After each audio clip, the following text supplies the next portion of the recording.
Ladies and gentlemen, welcome. You're listening to the What It Do podcast. Cigarettes. Yeah. I don't smoke anything else. Cigarettes are so good for you. I can't do weed, man, because I get forgetful. I get stupid. Yeah, I get really hungry and then I want to go to sleep. So hell yeah, tiny little Korean lady. What are you doing? Yeah. Anytime that I ever used to smoke, I'd just be like, nah, I'm gonna eat everything in sight and then go to sleep. Oh yeah. I used to become a chef boyardee, man. Dude. I'd mix anything with everything.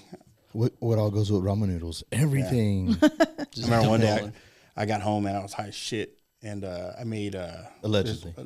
No, I did. No, you did? Okay. I did. I was the one that lived with my parents, man. I thought it was Chef Boyardee. I made macaroni, right? And I crushed up Doritos all in that bitch and put some Tabasco. Shit, I think that was the best meal I ever had. That's man. honestly doesn't sound bad though. Fuck no, dude, it was good. Because I would make my my mac and cheese with like the good butter, and some milk. Drain all the water out, put a little bit of milk in it, mix up all my cheese. All high and shit. Oh, dude, I was high as a fucking kite. If you ever decide to spend just like a few extra bucks, you can go and get the Goodles, which is like a protein mac and cheese from HEB, and just do it again. Just run it back and get some of the questions. We don't support Gal Gadot. We don't support Gal Gadot. Gal Gadot. Yeah, she's the one. What's Gal Gadot? Wonder She's the one Woman. that plays Wonder Woman. Oh, Yeah, okay, that's okay. her. Sorry. That's her noodles. Her mac and cheese. I did not know this. Nah, it's not, I'm just kidding. I don't give a shit. I was about to say, I don't give a shit. I've never heard of this. Oscar's a foodie. An actress that's like, you know what? I think I'm going to start a mac and cheese brand. Yeah, man. I don't know what's all behind it. Of course, I'm on TikTok a lot, and then you hear people talk a lot of shit because she refuses to say, the shit that's happening in Palestine. So people are like boycotting her fucking brand. I'm sure it's good shit though. It probably is. It's probably amazing. Yeah. I think mac and cheese is good, but if there's no correlation there, let's not down an innocent company here. Like, this is just good mac and cheese. There's some coordination, but I don't give a shit. Whatever. It's their problem. They can figure it out and get the two-state solution however they want. Yeah. Sorry, my bad. Hot start. Hey guys, welcome back to another episode of the What It Do podcast. Hey Miller, man, thanks for coming back. Yeah. Hey, it's been a year, right? It's pretty much been a year, yeah. Bro, it's crazy because I remember you telling me that, right? Of course, he cuts my hair. I was sitting in his chair, and he's like, "Man, when are you gonna have me back?" And I'm like, "Man," I was like, Today. "Soon, bro." Today. No, this is like a month ago, month and a half ago, Yeah. and I was like, "God damn!" I was just like, "Bro, it's like we just had you on," and then he told me he's like, "It was November 4th of last year. November 1st." I was like, "No shit, it's been that long year. already." Because it was 3 days after I started my sobriety. Oh, yeah, that's right. November 1st was my first day being sober, and I just celebrated 1 year of sobriety. Congratulations. Yeah, Yeah, congrats. Do you have a 1-year chip? No, I didn't. Cheers to you. Thank you. Thank you. I didn't do. That's an AA program. Yeah, I didn't do AA. I just kind of, by all means, everybody can go about it however, but I raw dogged it. I just said a prayer and started lifting more weights No shit. more frequently. Yeah. Man. That's a good addiction. Switch one habit Yeah. for another. Yeah, Until, no, good you health. got to. Yeah. Productive. Actually, I'm not mad about it. Actually, I feel like you probably get more. Other than the healthy part about it, I feel like when you're working out, you're in this zen, like you're in your state of mind. You know what I mean? Like, Yeah. So Yeah, but how long does it take to get there? Because I worked out and I have got there. I just gave 21 up. days to build I a was like, habit. Get me the fuck out of here. there you go. It's kind of like one of them things. Like, have you ever you get in the zone, and the zone. You're in your flow state or whatever you want to call it. You've done it at work where you're just everything's just going. Like you don't even realize how hard you're working. You know what I mean? That's kind of. With working out, I guess it just depends on the person.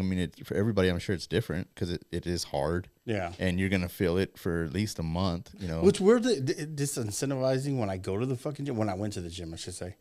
It's just all the fucking people, man. I was like, you want to get on a machine. I've tried going different times, and I'm like, fuck, dude, does nobody work? Does nobody fucking have a job? Well, it's alternating days off is what gets everybody right. Yeah. I think there's a few things. Everybody that goes has to start with a program because the program is going to incentivize you to where you don't have to think about things whenever you go. That makes a lot of sense. So yeah, you do 3 to 5 days a week. You have your it's like going to work, right? Some days are going to be better than others, but you just show up, you know what you need to do, and then you that's what helps develop your rhythm and your routine. And then you're like, okay, well, now that I know what this is good, it's the same thing with eating. Like, you have to give I don't want to say like hold the hand, but you have to like, you can't just say, go off into the wilderness of something you have no idea what you're doing and then just do it. Because I try that and it fails every time. Oh yeah, exactly. So like, that's why I've been trying to get you to come to the gym with me. But I do. Amy and Drea did it together, and they were doing. They did totally great together. Yeah. Whenever they were doing Orange Theory, but then again, the you've had the lady who owns Orange Theory on, right? Like have y'all? No, we haven't. No, it's not our podcast. It's that might have been everything in the gym. Shout out Shelby Brown, but I think that whole thing is a class based system. So, but what I've noticed, especially working out where I work out now, a lot of men don't like to participate in classes because it just doesn't feel like doesn't feel like a workout. Right. Yeah. But it is. And like, people who are still living the, like, you got to really crack a sweat to really get a good workout in. Like, it's a Rocky montage. It's just like, sometimes you just got to show up and you just got to go do your shit and then get through it. 30, 45 minutes and do that 3 times a week, and you'll see a difference in 6 months. Well, there's always a fucking monkey wrench that gets thrown in my shit, right? Because I'm like, all right, man, this is what I'm going to go do. And then I show up, and I was like, I'm going to do 50 minutes on the treadmill just to kind of get the blood flowing, get going. And then I was like, all right, now we're going to do arms. So I'll go there and do arms. I was like, all right, after this, we're going to do this. And I go and look, I'm like, fuck, all the machines are taken. My entire workout just went to shit. Yeah, because you're trying to do it in your own mind, but also, have you ever thought that maybe getting into the gym doesn't require you to do this accelerated amount of work? Like, you just need to show up and do something. What's the point of showing up? Because you can show up and you can do the workouts that you're programmed to do, but it's like, I wouldn't expect you to show up first day in the gym, let's say January, and then say like, let's do. I'm sorry. Hold on. I'm sorry. It was fucking. I gotta turn the TV off, dude. I was watching. I'm so sorry because he was just banging this chick right now, and all I could see was him just, My bad, Miller. Continue, please. Just for reference, they're not watching porn. Yeah, it's the interview, y'all. Yeah, it's the interview movie. Yeah, but overworking yourself in the gym whenever you're first starting out is a thing, because you're going in there and you're exerting all of your energy that your body isn't like properly acclimated to do. And so when you leave, you're just like, oh shit, I feel like ass. It's just like, yeah, because you went in there and worked out muscles you haven't thought about in 5 years. See, but that's not my problem. My problem is the next day or the day after, where I'm just like, I just did too much. Like, how do you get over the soreness? You don't. You don't, right? You got to work through it. Yeah. And that's my thing. I'm just like, oh my God. You got to develop the sick mentality of just being like, yeah, pain, I like it. I'm going to show back up. Give me some more. Well, more, daddy. And what's fucked up is, like, especially when you first start. So, like, the next day you're going to be sore. But, and then the second day when you're supposed to go back, you're actually more sore. Oh, yeah. And you've got to work through that. But 2 things. I think, one, eventually now I have to have a really good workout, like do some obscene amount of volume or go for a weight PR before I get sore. But also, work sucks sometimes, but you like getting that paycheck. That's right. Like, you got to go pay your dues. You got to get in that thing and just do your shit. It doesn't make any sense, because it's just like, it does suck. But so why should I keep showing up? It's because, like, you're paying your dues. You're going to get something out of it. It's just not going to be this immediate gratification. If everybody, that had gotten, I mean, I get paid every single day, but I still, to that degree, I have to wake up in the morning and show up.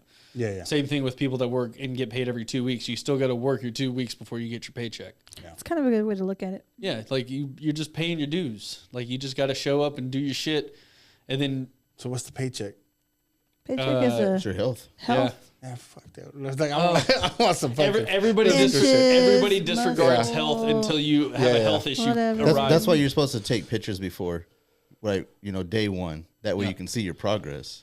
I'll send you some dick pics. Hey, Damn. the pictures aren't for me. They're for you. Group chat. These are your I pictures. was like, the doctor said I could have a stroke anytime. I was like, why are you masturbating? The doctor said I could. No, he said you're going to have a stroke. Now that's a premium joke right there. So you're still going at fucking, what, 6 o'clock in the morning? Yeah, most of the time. Yeah, I'm about to try to change it to where I'm doing. How busy is it at 6 a.m.? So I work out at Peak Performance now, and it's like a High Rocks and CrossFit affiliate gym, but they also have like the open gym. So whenever I go, it's like normally 2 or 3 people in the morning that are doing the class. So and then there's a guy named Fredo that's there, and he does open gym, but it's normally just us. Oh shit, okay. Yeah, so it's not anything like crazy packed. Yeah. Well, that may be pretty cool, you know. There's just some stuff that really just disincentivizes me, man. And of course, it's my, lower back shit, you know. Yeah, granted, losing weight might I was be the gonna way say, to do it, you know. Yeah. But that's just it just sucks, dude. It sucks, and I'll get it, paying your dues, and like I said, fuck it, I didn't get here overnight, so why do I expect it to lose it overnight? You know, Exactly. So I guess the paying the dues is like checking that fucking scale and watching the pounds come off. I think I got paid 2 pounds this week. Yeah. Hey. I think a big part of that too, though, is like you're not just doing it for yourself. You're doing it for the people that are also around you, and then in the long run, I mean, it does pay its dividends. Like you said, like your lower back would probably quit hurting. You'd be able to move. You'd feel a lot better. Same thing with like my sobriety. It's like you don't really realize how much like a headache from drinking too much over the weekend still beats your ass on a Wednesday or a Thursday the following week. And it's exhausting. And then eventually you're like, holy shit, what was I doing? Why was I doing anything else other than this? Yeah. Now, again, teach their own, people metabolize their own ways or whatever. But I think it has to be, what is your goals? Because whenever I talk to people about getting into lifting, working out, or whatever, it's like most of the impression that people in the general population have are seeing like bodybuilders, because everybody knows Rocky Balboa or Arnold, or even like any modern day Ronnie Coleman, any modern day bodybuilder, because most of those guys are supersized on everything, right? So nobody talks about powerlifting. Nobody talks about ultra endurance runners, because that's just like not really everybody's. You almost have to be in that niche from an early age, because I'm sure the mentality where people do lift like big weights are like, if you're not lifting big weights, you ain't doing shit. Right. Well, and then but like, if your goal is to get, well, first of all, I try to tell people, like, you want to get in shape. That doesn't mean that you're sitting at 2% body fat on an Olympia stage, because that's max dehydration, and they don't stay like that longer than 24 hours. So that's one thing to take into consideration. You're also not going to be eating shredded lettuce for satiety to basically keep you full with something that has 0 calories just so you can lean out. Like, you can still enjoy food. You can still enjoy going out. You can still enjoy, having a drink here and there, or whatever the case may be. But I said it before and I'll say it again. It's like, if you're willing to trade off, your health for an immediate satisfaction of just like being overindulgent on certain things, like, yeah, you can go crush a cheeseburger, but don't make your whole life about cheeseburgers and shakes. Like, do it once a week and you'll just see the immediate difference. Yeah. And it's the same thing with drinking. It's like, nobody, if you see the same person at the bar every single night, you're like, that person has a problem. But we don't talk about food the same way. Yeah. It's very much like, we have to take into consideration that where we were, even as a population or a country, 60 years ago, food wasn't as convenient to get unless it was like cooked at home, because I think Swanson meals were introduced in the late 60s, late 50s.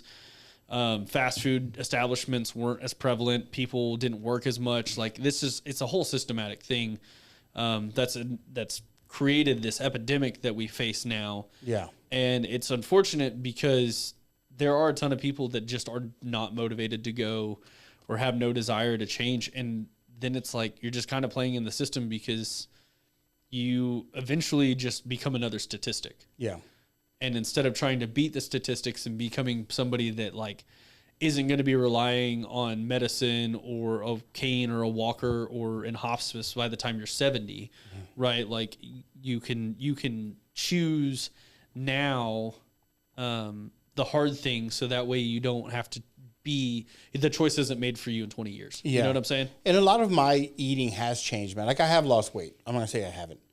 And it's a lot of it just is due to what you were talking about, the fat. You know, we're going out to eat and shit like that, right? Yeah. Everything tastes like shit. I was like, the quality Once of you food. start eating at home more, Yes. yeah, everything else tastes Dude, like shit. Well, we were talking about this the other day. We went to Outback Steakhouse, right? Because it was one of the days I was like, hey, we're going to go out to eat, you know, because let's put the kitchen, let's give it a rest, you know. And we went to fucking Outback Steakhouse. $167, man, is what the bill was for us and the kids. And it was fucking horrific. It was the most god-awful food it's from all the bad experience I've had, it's got to be one of the top 5. Wow. Now, You had a granted, bad one. I had a bad one. Don't get me wrong. I've been to Outback and had a great fucking experience, man. Great steak, shit like that.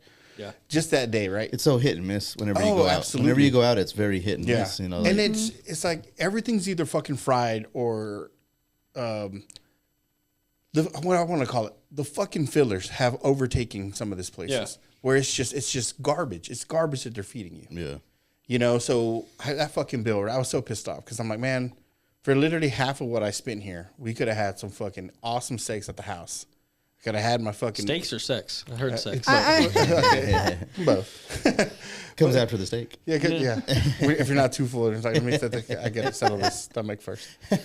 But you know, I have lost weight. I've lowered my blood sugar levels and shit like that for just eating at home. Yeah. Because here's the crazy part: is it you would think you're eating at home. I get to choose what the fuck I want to eat, but you actually are a little bit more picky. Yeah. You know, it's like, oh, I want I'm going to make my steak the way I want. If I'm going to make this, it's going to be like this. Exactly. Yeah. You know, and it's not going to be the fucking over buttered fucking asparagus. It's not going to be the overloaded shit. Yeah. You know, or like some of the places you go and you have you pick it up or you got to dab it with a napkin to get all the damn grease off of it. I hate that shit. Oh, absolutely. Which on Wednesdays we've been doing this thing where we go and eat at Roadhouse, because they have like $8 8-ounce or it's like $13 8-ounce sirloins or something like that, which is pretty reasonable. But I normally go and I get a 16-ounce because I like to eat steak, and even for that on the menu it's $21 to get a 16-ounce. That's not sirloin. bad. But see, that's the thing is like that comparatively, like you go the pound of sirloin at HEB is still about $18 per pound. Yes. So I don't know if it's because people order it less that it's cheaper, but I mean, I'd rather just go there than say like if you guys are gonna go out, go to Outback or not Outback Roadhouse, and then you and Amy can order a 16-ounce sirloin and then cut it in half and then ask for an extra plate, and that's essentially like cooking at home. Of course, like it's See, and I've always wondered that. Why is it? I mean, there's almost the same price comparatively if you're gonna go out to eat. And my issue is like with these bigger chains like Outback or fucking Texas Roadhouse, is it? I've watched too many conspiracy videos because now it's all of a sudden it's like, how are you able to do this with the same price point and you can go buy a steak? And I'm like, is it steak that I'm eating? Is it not? Is it not meat glue that's fucking holding this shit together? Some kind of filler. Because at the end of the day, it's corporate. Maximize profits. Yeah. I'm a slut for a sirloin, so let's just go ahead. I mean, dude, I love steak. Right. I had to have a fucking salad today because I had to give meat a break, and I'm like, I'm gonna give it a break. You had to give your meat a break. You had to give my meat a break. But then again, I was also disappointed. Yeah, because I told you where I went. I went to Jason's Deli. Again, disappointed, man. It was just like, God, this is not it. I don't understand. This is just a salad. How does a salad not taste right? Yeah. Yeah, no, it depends on where you're at. And that's probably not a salad place, I know it's a deli, but it's a corporate deli. Yeah. Well, they have that whole fucking salad bar, and I'm sitting there looking at it, and just like, dude, half the shit I didn't get because I'm like, that doesn't look good. God damn it. How do you fuck up a goddamn salad bar? Where's a good place to get a salad at in San Angelo if you were looking for a salad? I mean, the only one I've ever had. Nukes. No, I've never had a salad from Nukes. I don't care for it. McAllister's. McAllister's is a sandwich place. Yeah, I don't care for it either. Like Chick-fil-A, man, they're fucking like their Nukes. spicy Cobb Cobb salad. Their Cobb salad's a shit. The only thing that makes you mad, dude, is I tell them, can you please make sure my chicken's hot? I was like, I hate cold chicken. Cork and Pig. Cork and Pig has good salads. I bet Is Cork it? and Pig Okay. does, yeah. Yeah, they have the steak salads over there. Yeah. It's like a little 6 ounce. That sounds like a good salad. Yeah, actually, I bet you that's a good one. I gotta try it. Because when I go to, that's the other thing. When I go to restaurants, I have that old school mentality, man. When you grew up with your parents, no, you're gonna get a fucking meal that's gonna fill you up. God damn it, I don't want you. I don't want to hear that you're hungry later. You got to get out of that mentality. Oh, dude, that's like hard pressed. 20 something years. I'm gonna 20 years ago, though. I'm just gonna wait and That's wait. how I Yeah, am but with the still. kids too. So Wait until 26. I'm just gonna wait until 26, and you're gonna start showing up eventually. And we're gonna make 2026 the year that Oscar Rivero gets in shape. You know what? And my goal's not even crazy. I don't think it's crazy. When I write the number down, it sounds fucking crazy. But I'm like, my goal is 50 pounds. I just want to lose 50 pounds. Yeah, You can do that. That's very doable. Oh, That's yeah. very doable. Here's the thing, though. We've had this conversation on here before. I know, but yeah, I've tried it, and it's so I get knocked out of this fucking rhythm, and I'm just like, God damn it, I don't know how to stop. You I don't know knock how yourself out of the Yes, rhythm because absolutely. you don't stick to the program. I don't know how to stay locked in. Yeah, and then You gotta lock the fuck in. Yeah. that is part of the problem, and because you do have distractions that come in, but you don't know how to be like, sorry, distraction. This is a priority for that hour. But it's not one distraction. It's like, oh my God, can I just fucking have some peace? Jesus Christ. Why does the whole world got to come crashing down when I decide to do something? I think that's the way it always works. Absolutely. Yeah, you're right. Yeah. I think it's like it's not introducing. You're not introducing it the right way, and by that I mean, and I'm not a health expert by any means, but I've seen a lot of people change their lives and the way that they look and lose weight, and by that I mean people try to go from 0 to 100 real fast. Mm-hmm. Because they think that that's like the applied effort that they need to, because we've made being health conscious so, like, it seems so extreme because of the visuals that we've seen. Yes. But it doesn't have to be like this extreme thing.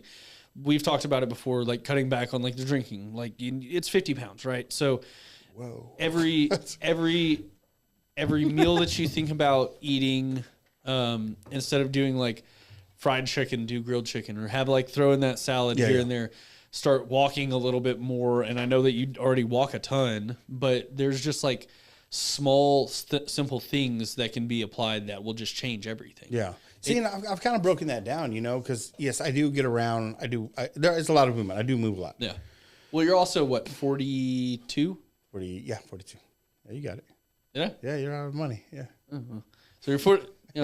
So, but like getting your live oak testosterone up the street, going and get your levels checked, and like, because after 35, your testosterone starts going down, so you might have some hormonal imbalances that make it harder because your body's been so used to eating at a specific caloric maintenance for so long that then it kind of gets in this imbalance whenever you try to like go full 100 and you go on like a not necessarily a crash diet because you're not starving yourself, but when you take actually talking to somebody who would be able to balance out your diet to see lose 50 pounds in the next year, you can do that without having it to be these crazy changes. It can just be like one meal a day that's different, and then a little bit of extra exercise, and then you can lose the weight like crazy. Yeah. Like it's because, and the only reason I can say that confidently is because I know that how people's bodies get is not a natural thing. And like you said, you didn't get here overnight.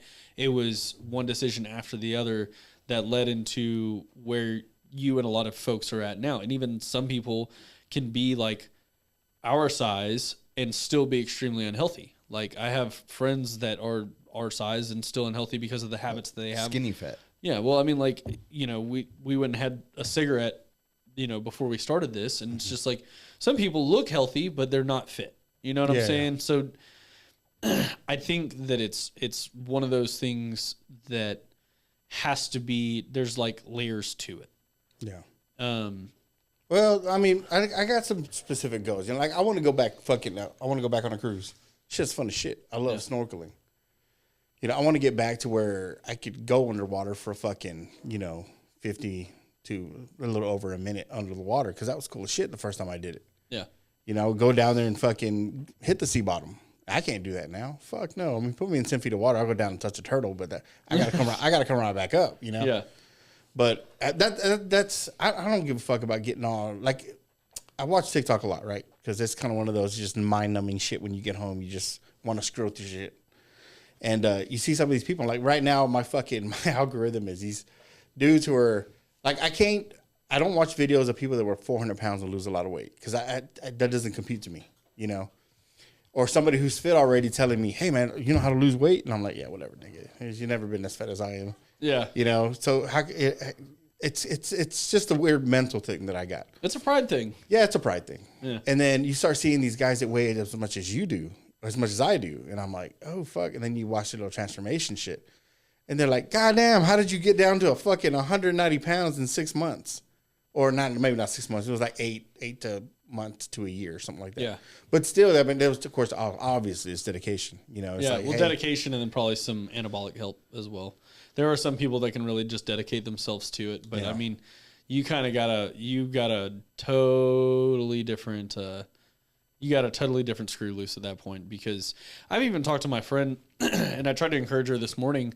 I've known her for 5 years, and I knew her when she went to ASU, and now she lives in Dallas, and she's super fit and looks great, and she works out 5 times a week.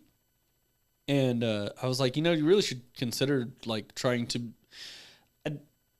Influence is such a weird thing now because of social media influencers, but like I try to like look at it from the point of like just an influence, but an encouragement to some people. And by that I mean like she looks much healthier now, even though she had almost essentially the exact same routine 5 years ago. And she said the hardest part about doing that is she doesn't think she could handle the hate comments that would come from it, because people assuming she had like starved herself or whatever.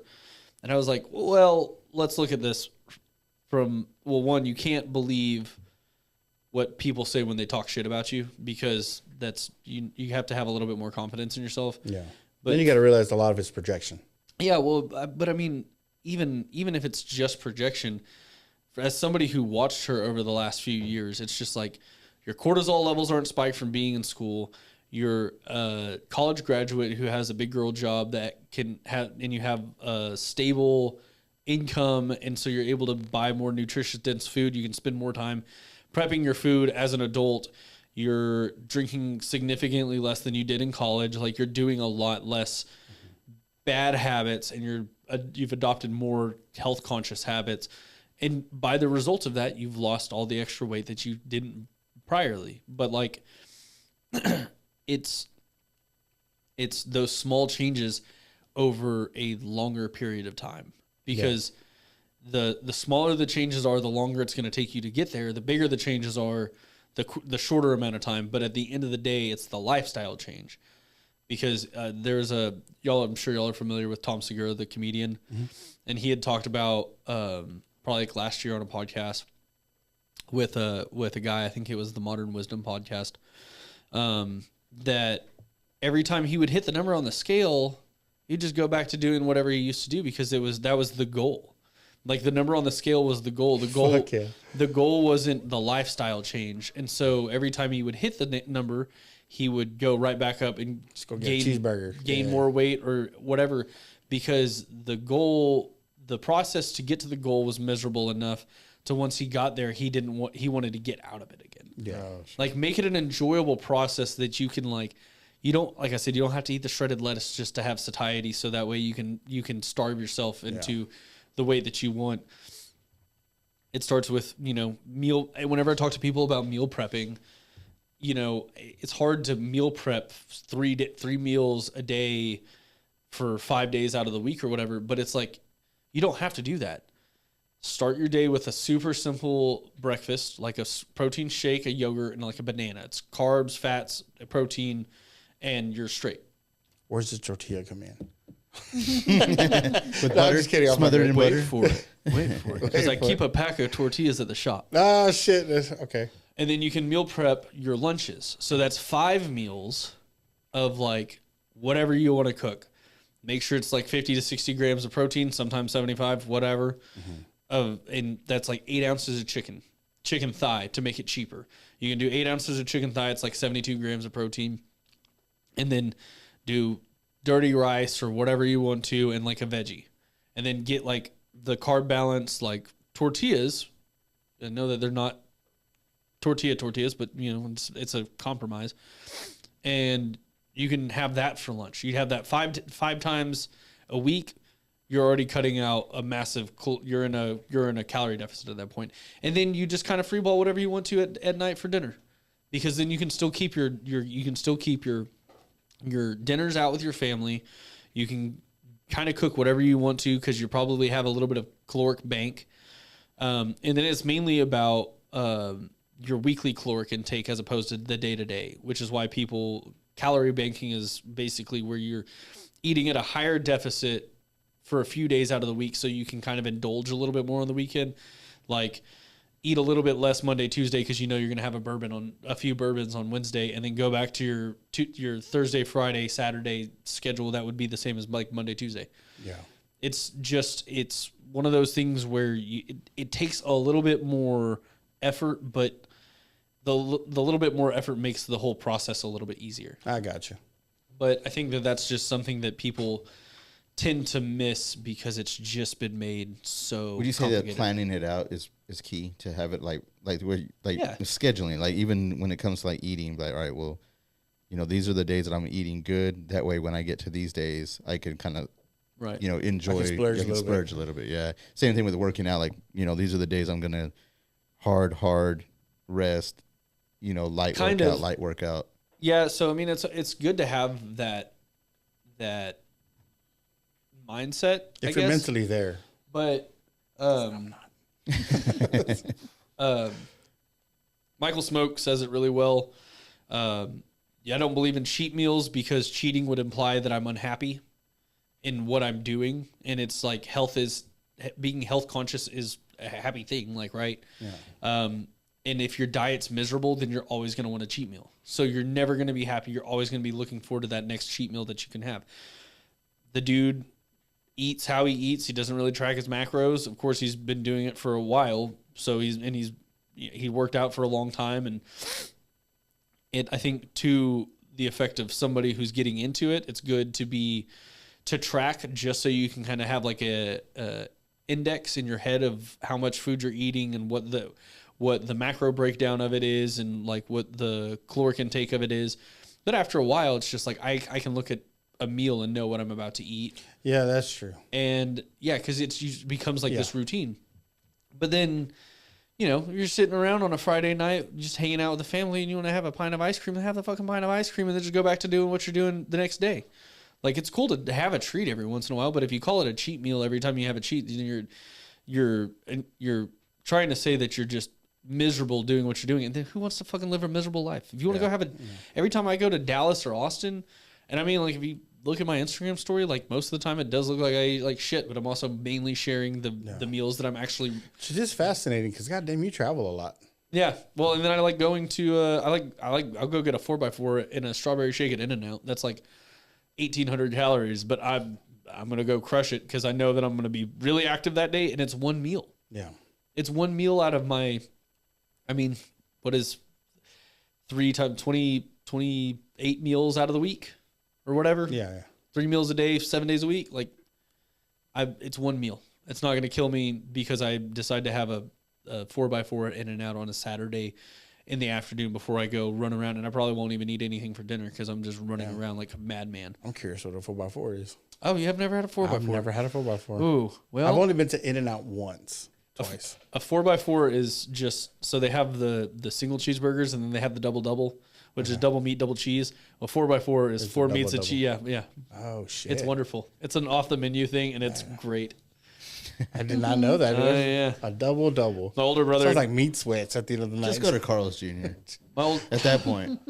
My older brother had no idea that was a thing, and he was like, I always used to get 2 double doubles, but this just saves me the extra calories from all the bread from the second patty. And it was just like, exactly. So if a double exists at fucking In-N-Out, does it make gangbang at work? Does it apply for McDonald's? You ever heard that? The McGangbang, man. It's a fucking 2 pieces of patty and then a chicken in between. Man, I don't know if I would want anything from McDonald's. Yeah, no, fuck no. That's all chemical there, bro. Yeah. I like their chicken nuggets every once in a while, but that's just me. In a pinch, you got to eat what you got to eat. I don't know. I get it, but fucking those chicken nuggets taste like cardboard to me. Do they? Yeah, I don't even remember. Bad. It's been so long since I've had. Kids wanted me to. It's like, Dad, can we go to McDonald's? I was like, yeah, fuck it. I don't ever take them to fucking McDonald's. Yeah. We went, bro. They got I don't know what it is. It's like a 20-piece fucking nugget meal. And I was like, let me have one. Fuck. Oh God, this shit was horrible. Yeah. It's been so long, I couldn't tell you. Yeah, I just. And I want to say they dropped one in between the seats, man. And I found it way later. Still good to eat. Oh yeah, still super preserved. Like, you know what? It's actually kind of hungry right now. Take a bite out of this shit. No, man, I don't know. Oh, that stuff tastes horrible. The fucking burger tastes horrible. It tastes like like gum. The fucking bread's like gum. Well, for me, it leaves like a film.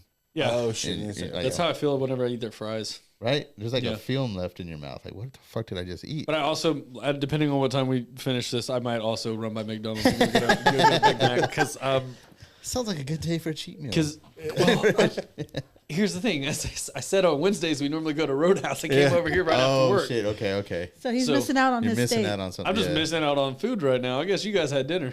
Oh, we did. Yeah, well, I mean, I don't know that I'd want to have Jason Delis for dinner, so that's fine. I mean, I gave them all. Of course, every time we get in the car, I was like, "Where do you want to go?" We got 3 choices. Whoever, I mean, we got 2 choices, right? We always narrow it down 2 choices, and whoever wins the vote, that's where we go. We need a 24-hour steakhouse here. Fuck, man, could you imagine? That'd be badass.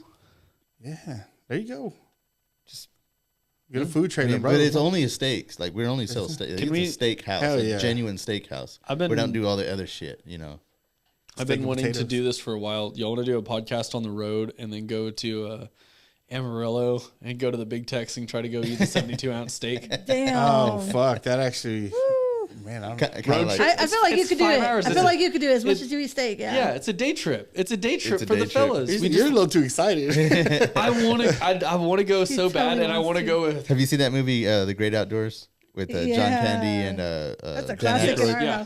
When he's got to eat that fucking steak. I don't know how many ounces. I think it's like the 84. It's an 84 ounce steak. 84 ounce. Yeah. Well, and he thinks he finishes it, and he was like, "There it is, he got it." And the cook looks at him, and he was like, "That ain't all." He's like, "There's nothing but fat and gristle left on that plate." And he was like, he just looks at him like, "Yeah, I know. That's the rest of it." That's my favorite part, man. I love the fat. Well, so what had got me obsessed with it from an early age was that episode of King of the Hill whenever Bobby dates the vegetarian and then he tries to be a vegetarian. Yeah. And then they break up because she kisses another boy or whatever. And then they go out to eat and they go to, I guess, Arlen's version of Big Tex. And he sees her there with her family. And he orders that 72-ounce steak in spite of her and then sits there and eats the whole thing. And he's just like getting ready and he like unbuttons his pants and then he just keeps on eating and finishes it. Yeah. And her parents start cheering. She's like, whatever. Well, I've gone through a lot of shit this year and I really like steak. So I actually got Bobby eating a steak tattooed on my leg after I spent about 2 weeks after I moved back to Angelo. And I was just like, I started making a little bit more money, which I can't be mad about compared to whenever I lived in Stephenville. But like, I was going through this phase and I was just like, I was cooking a steak almost every single night because I was like, I'm just sad. Maybe this will help me out. And so I was like, I really feel like Bobby Hill. So I texted my friend that works at True Font and, we set it up and I got Bobby Hill tattooed on my leg, eating a steak. I like the way it looks. It's a little wabi-sabi. By the way, it was a 96-ounce steak. Yeah, old 96. Old 96. Jesus Christ, that's a lot of steak. It's a whole lot of steak. Fuck yeah. How many pounds is that? Quick, 16 ounces. Yeah. So eight 8 pounds. 8 pounds is Jesus Christ, dude. I could imagine the next day. It was some horrific poops. It was funny because he was No. I can see the like- I can yeah, see the the whole whole process, scene, the whole right? scene. I can see it in my head. He's all scared of it. He's now. like, he's all scared of it at first, and he's like, he's gonna pace himself, so he starts cutting small bites. He's like just little small pieces. 6 you know? pounds. 6 And pounds. then of steak. 6 pounds. And Damn, Dan Aykroyd's over there with the stethoscope, checking him, making sure like, he's good to go, and he's still good to go. Damn. That's fuck. Actually, I've never been, man. Have you ever had the steak there? No, never I have. really want to go. Okay. That's what I'm saying. So it's like, take the pod on the road. We And go just go up up there. there? It can't be more than like, I don't know what the menu price for it is, but I mean, Who cares? we could all get one. Just try to set it up. Do a pod up there. Try to. I mean, by God, you have an hour to eat it. I'm not going to finish the whole thing. I'll eat the whole steak, but they want you to eat the salad and the baked Oh, you gotta potato do the sides. and everything that's- else. And I don't eat salad, so I forfeit immediately. I just want to have the 72-ounce steak. So And Loeki sucks, and I don't really care who. It's a hot take around here, but Loeki is not great. It's not what they No, used no, to no. be. No, No. back in the day, we used to go get the KC for 4, and then feed like 6 or 7 of us, have a great time, and now it's just charred gristle and asshole. I'm not gonna. Not good. I will say this is like I don't know how you make a steak that doesn't have flavor. It makes no sense to me. That's Loeki. That's what I'm saying. Like, how do you make a But the original had flavor. I don't know what happened at this new place. Yeah. There's no flavor there. Because it lost all the heart and soul. I guess so. Well, I'll let guess you know so. that the 72-ounce steak challenge, where you eat a huge steak, baked potatoes, shrimp, salad, and roll in under an hour for free, or pay about $72 if you fail. So that ain't bad. See, but it's the same thing with Roadhouse, where you're basically paying for $20 for a pound of steak. Again, have to immediately forfeit because I'm allergic to shrimp, so I can't have the shrimp. But I will eat the rest of the steak. Oh man, Well, maybe you can ask for it without the shrimp. can I get 6 pounds of shrimp? I can eat 6 pounds of shrimp. I can too. Fuck, I can easy. eat a shitload of shrimp. Yeah. Well, it's shrimp.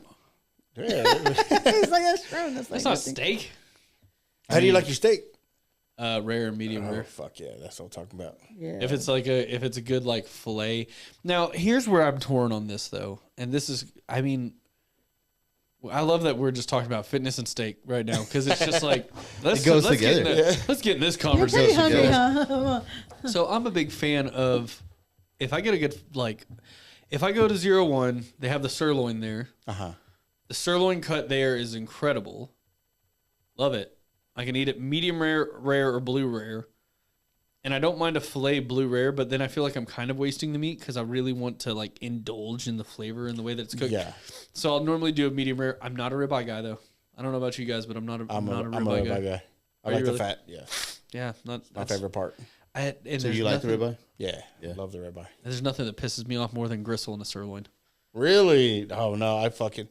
To You me, like- it's like it's just flavor. It's like that on the ribeye, that little right in the middle. It's got that big old fat. I consider That my, cap. Yeah, my little scallop, my little steak scallop. Do you like New York strip?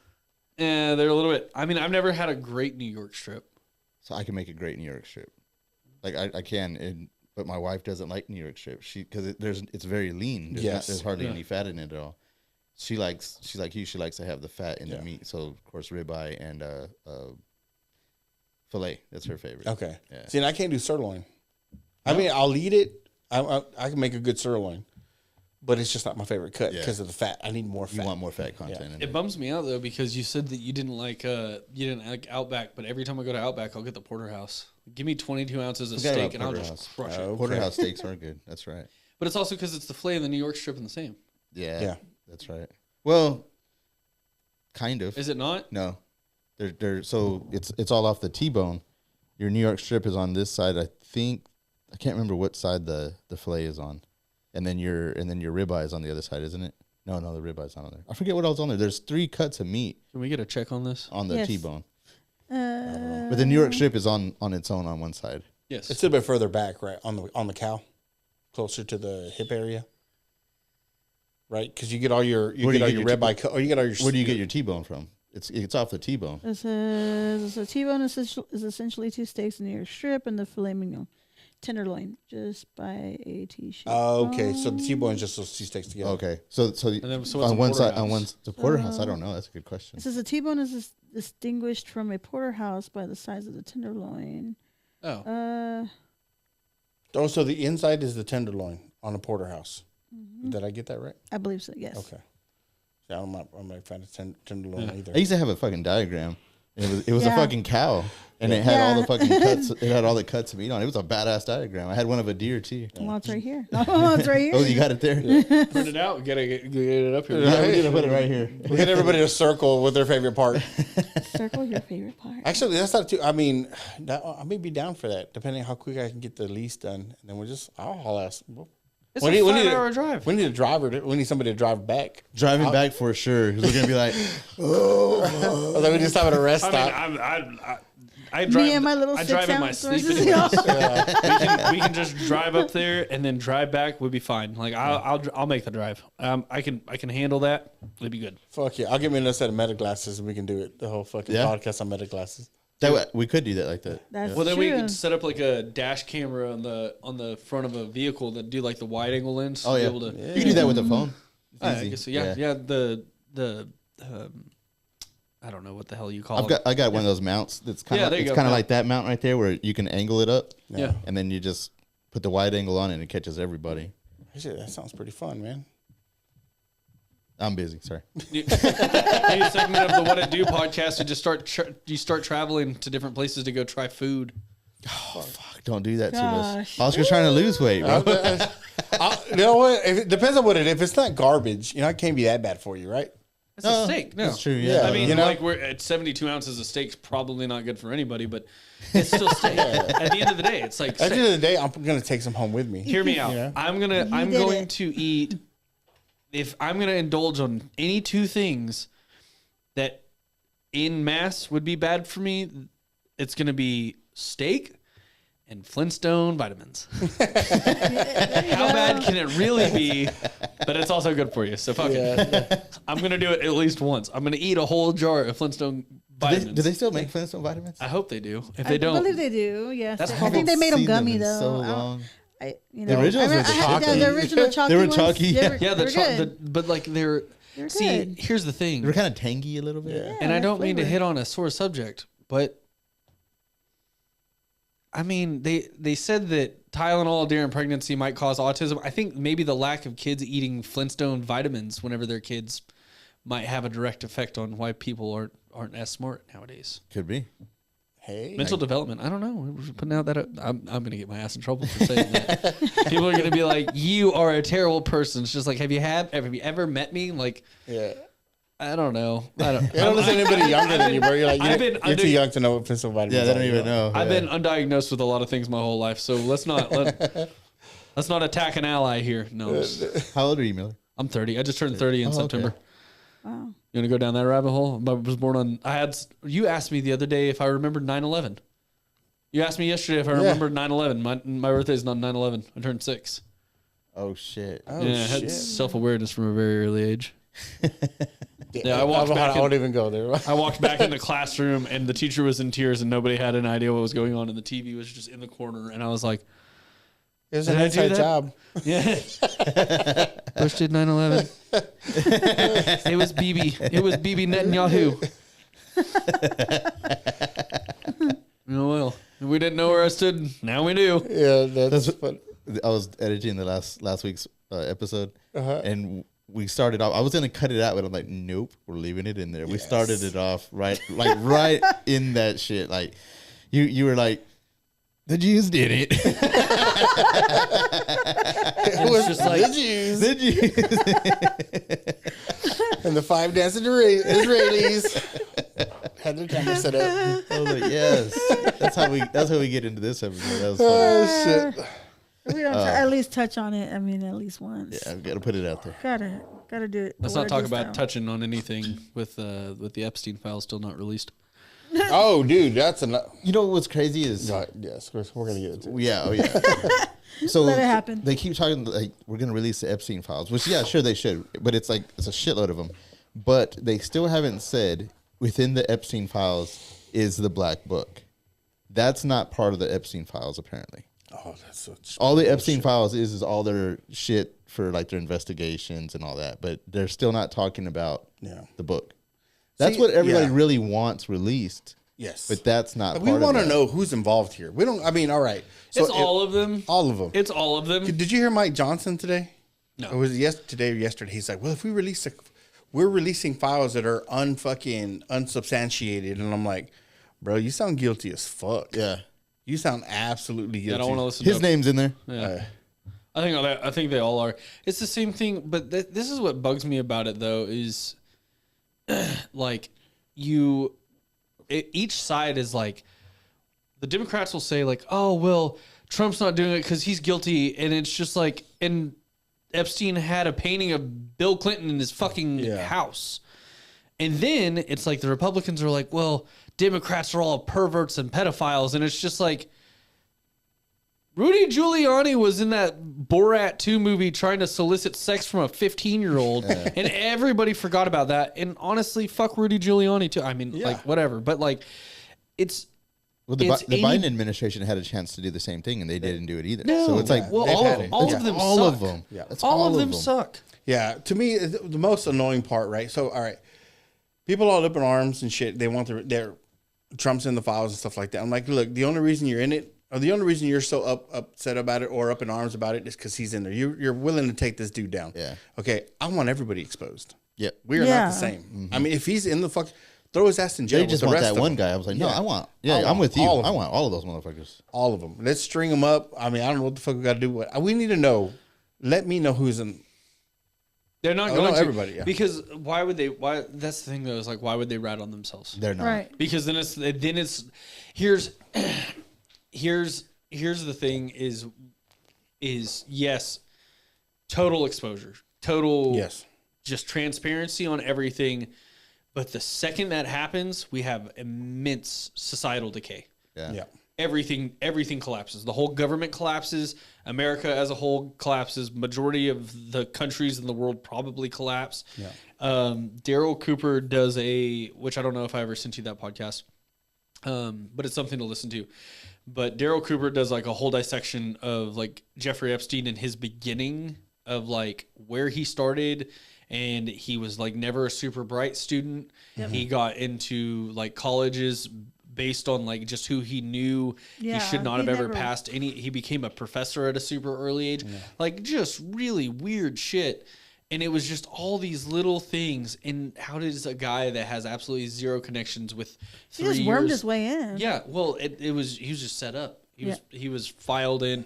And I think that's a huge thing too, is like he's initially just a scapegoat for everybody. Like he was set up as a pawn man to just, and this goes in, I mean, rest his soul. Same thing with Charlie Kirk though. Like the more I've started to see about like his wife and all the ties she had into like the Trump administration and the whole JD Vance thing, and like JD Vance talking about how, one, going and seeing the Pope before he died, but also talking about like his faith, but he's married to a Hindu. Mm-hmm. And it's just like, are you not supposed to get married to somebody unless you're equally yoked? Like what I don't, all of this just feels like a bunch of bullshit. And well, they're all tied, man. When you sit there and find out that JD Vance is literally, I guess in arms with fucking Peter Thiel, Yeah. They were working, he was working under him or whatever the fuck he was doing.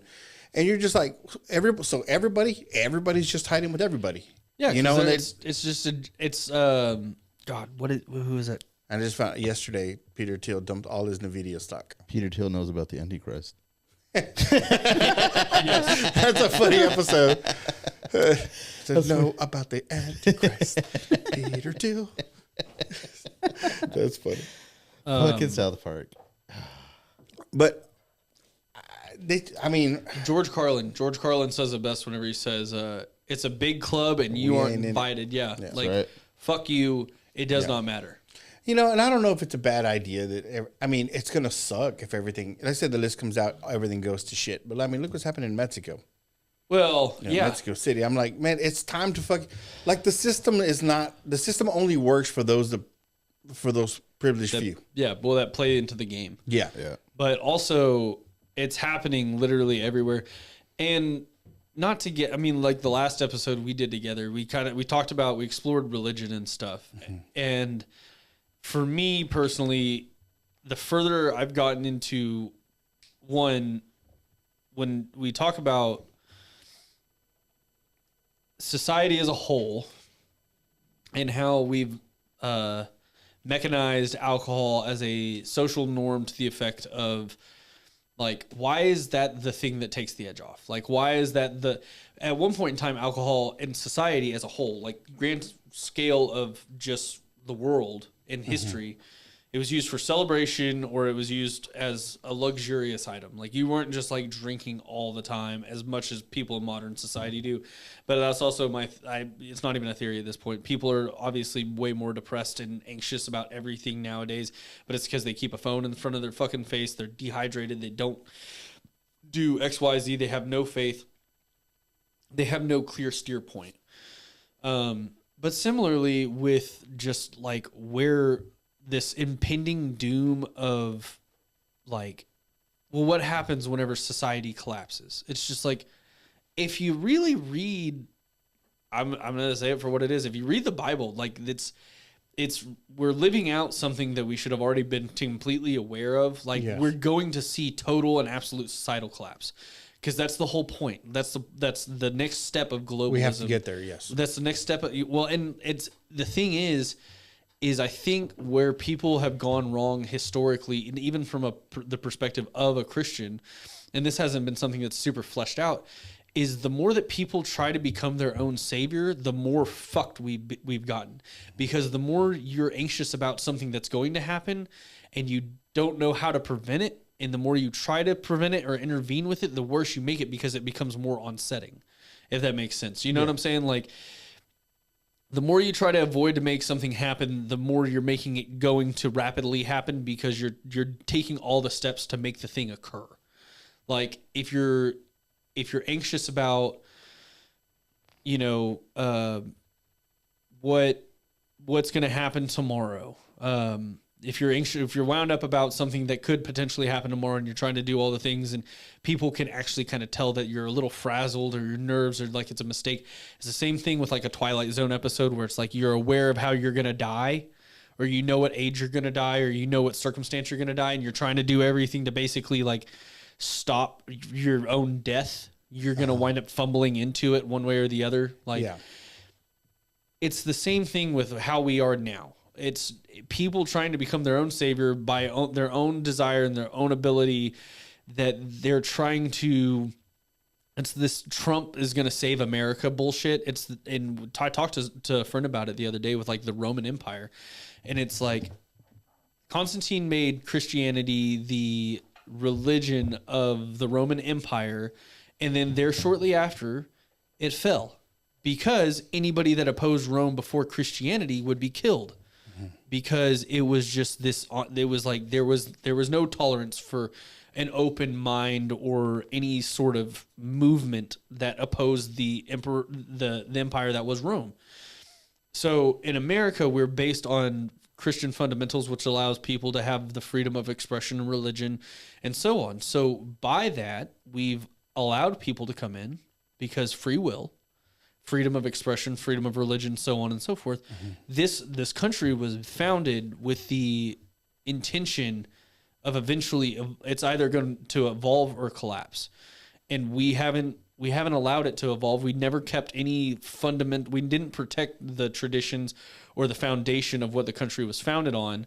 And so by that, we've allowed it to just kind of evolve in this rapid decay, this recession of people thinking that there's a massive amount of oppression that's happening in America right now, but it's just like, go anywhere else in the world.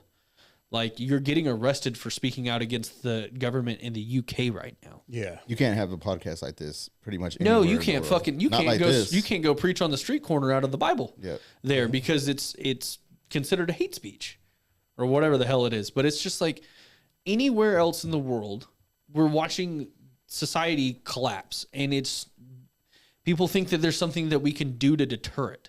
Yeah. And I don't want to sound like a pessimist, but it's like, I don't think it's too far off to assume that this is just the way We knew, like God knew the scripture kind of predicted human nature, the human inclination to try to have self-preservation has essentially led to its own decay in an essence. Like we've keep trying to do these things, elect these people, put these people in charge. You know, it's all these things where people are so inclined for self-preservation because they're talking about it being the overall good. At what point in time has it ever been about like substantial group preservation rather than self-preservation? Shit, it's been. I don't even know. It's always. It's always. And that's the leading idea of what communism was supposed to be based around. Except for the issue with communism is that it still holds somebody in charge. Yeah. Yes. There's not an honoring of a god. It's the inciting of power for one person or a group of people to fundamentally determine what is going to be best for everybody. And it always seems to happen that those group of people always seem to walk away with most of it. Yeah, exactly. Yeah. Because at the end of the day, human nature. Because you're going to be working the same amount of hours for less opportunity to ever do anything else. And the issue is once you slip into that, you don't get a way out of it unless you want to incite a full revolution. Yeah. And then the next thing you know, it just turns into all out war. So what do you think is going to happen with these fucking mayors that were... I don't know how much Dearborn, Michigan, and New York, and everything. These Democratic Socialists, right? Democratic Socialists, yeah. Well, it's the same thing with Bernie Sanders. Like Bernie Sanders was an Democratic Socialist for forever in Vermont. Yeah. What I think is going to happen, I don't think, from the Christian perspective, the way I have to observe it is there's like people that will use scripture as the idea of like fear mongering, like we're in the end times. And it's like, well, technically from the time of Jesus' ascension to heaven and the descension of the Spirit to the believer in Acts to the return of Christ in Revelation, we are in the end times. So it's been the end times for 2,000 years. And what does it talk about in the New Testament over and over and over again is wars and rumors of wars. This societal decay that we're living in currently. Yeah. But how do you measure that when there's always been wars? Exactly. There isn't. But it's going to continuously slip into this, again, self-preservation. People only wanting to become more conscientious of self, less conscientious of society as a whole. It's fuck you. I have to feed my family. I don't care about you. And then that's how you become enemies. Yeah. So what do I think is going to happen? I don't even think we're remotely close to the end of the world. I think what we're seeing is a massive revival of some form of faith or another in the country. Well, I hope so, because I mean, you're seeing this stuff that are happening like in Africa, right? Sudan, right, where they're literally killing Christians. Well, I have a friend who beheading them. I have a friend who's been a long time atheist at this point, and he and I recently had a conversation about him coming to explore the Christian faith, mainly because of all the massive amounts of persecution that's happening to Christians in Nigeria. Like 500,000 people have been 50,000 people have been killed this year alone. Yeah. Like the numbers in comparison to the Palestinians in Gaza or the Jews is like tripled or whatever the number is in Nigeria or in Sudan because of Muslims and Islamic terrorists that have basically been killing and persecuting Christians. Yeah. And so they're getting radicalized over that. But what we know in scripture is also that we're going to be persecuted for our faith. Yeah. And to be steadfast in our faith, because suffering and being basically martyred for our faith in Christ is going to, like, that is an inevitable thing. That's a part of signing up for the Christian faith. I think what's going to happen, what we're going to see happen now is there's going to be a massive pushback against everything that's going on with these mayors that are being elected in Dearborn and in New York. But the issue is it might not be under the best pretenses. And by that, I mean, radicalized faith is never a God-honoring thing, in my opinion. I mean, people can argue that all day. It is what it is. And if you want to have the conversation, you can find me on Instagram or shoot me a text or whatever. I don't really care. But radicalized faith generally comes, again, from a point of self-preservation. Now, I get it in the terms of defense, but what's going to happen now, I think, is people are going to flee. Yes. Because people don't want to be persecuted. So they want to rally with a group, and they want to come to the South, or how people left California, and they want to come to Texas or Wyoming or whatever. And they're leaving these states volatile to people that are like-minded, like the people that are running them. Yes. And then you're forfeiting the area. And by forfeiting, you're not brave. Sorry, that's just the way it is. If you want to stay and try to change what is happening, don't run somewhere else and talk about, we need to go back there and overthrow it. It's like, no, stay.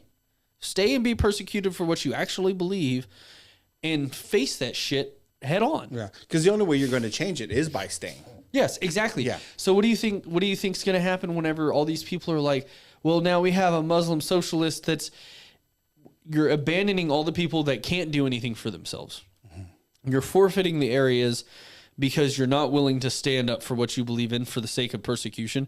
And on paper, I mean, like he won the races because it works better than what has been going on there, because again, it's these people that are there on false pretenses who say we're a representation of the Christian foundation or the faith of Christianity or Catholicism, and they hold no fucking backbone to it. They do it for their own glorification. And the other thing that gets me is with of course, all the free shit, right? Yeah. All the, hey, we're going to have free this, free that. But then when, there's some teachings in their, I guess their book that you can lie as long as it advances your movement. Yeah. You can lie as long as it advances of what you're doing. Yeah. And see, the thing that gets me, right, and I don't know if anybody's really paying attention to this, because you're thinking about like Europe, France, all these places, right? The decline of population, of growth, population. Yeah, growth. by 2070, most of like Great Britain, Ireland, Scotland are going to be Muslim. Yeah, are going to be Muslim, and there's the national population of Irish people, Scottish people, English people will cease to exist by 2075. I saw a video. These guys were in Italy. They're frequent tourists to Italy, and he was wanting to put it out there like, this isn't the Italy that we've always known. He was like, anybody that's planning on coming to Italy, and he has a video as he's walking through the streets. The markets aren't the old Italian markets anymore. Yeah, they're like walking through you know what a bazaar is, where it's just like a bunch of street vendors, but they're all Indian and Muslim. Yeah. He's like, that's what it is now. Yeah. Well, like the whole and I believe it, because this video I was watching, right, they were sitting there explaining that no civilization has ever recovered from a 1.8 population rate. And it was kind of their what do you call that? Replenishing rate. The birth rate. No civilization has ever recovered from a 1.8. Right, so you got France. Everybody's falling underneath this 1.8 threshold, but the people that aren't are the Muslims. They're at 2.8. Because they're encouraged to reproduce because they can have multiple wives, and then they can also start marrying children from the age of 6. Right, like wow. Yeah, and if they can measure them 6, but they can't, I guess, fornicate with them until they're 9. Unless they're showing signs. It's the sign of it's the sign of adulthood. Yes. Yeah. Which is fucking mind blowing, right? So I do kind of see this, and I do really think about it, right? Because in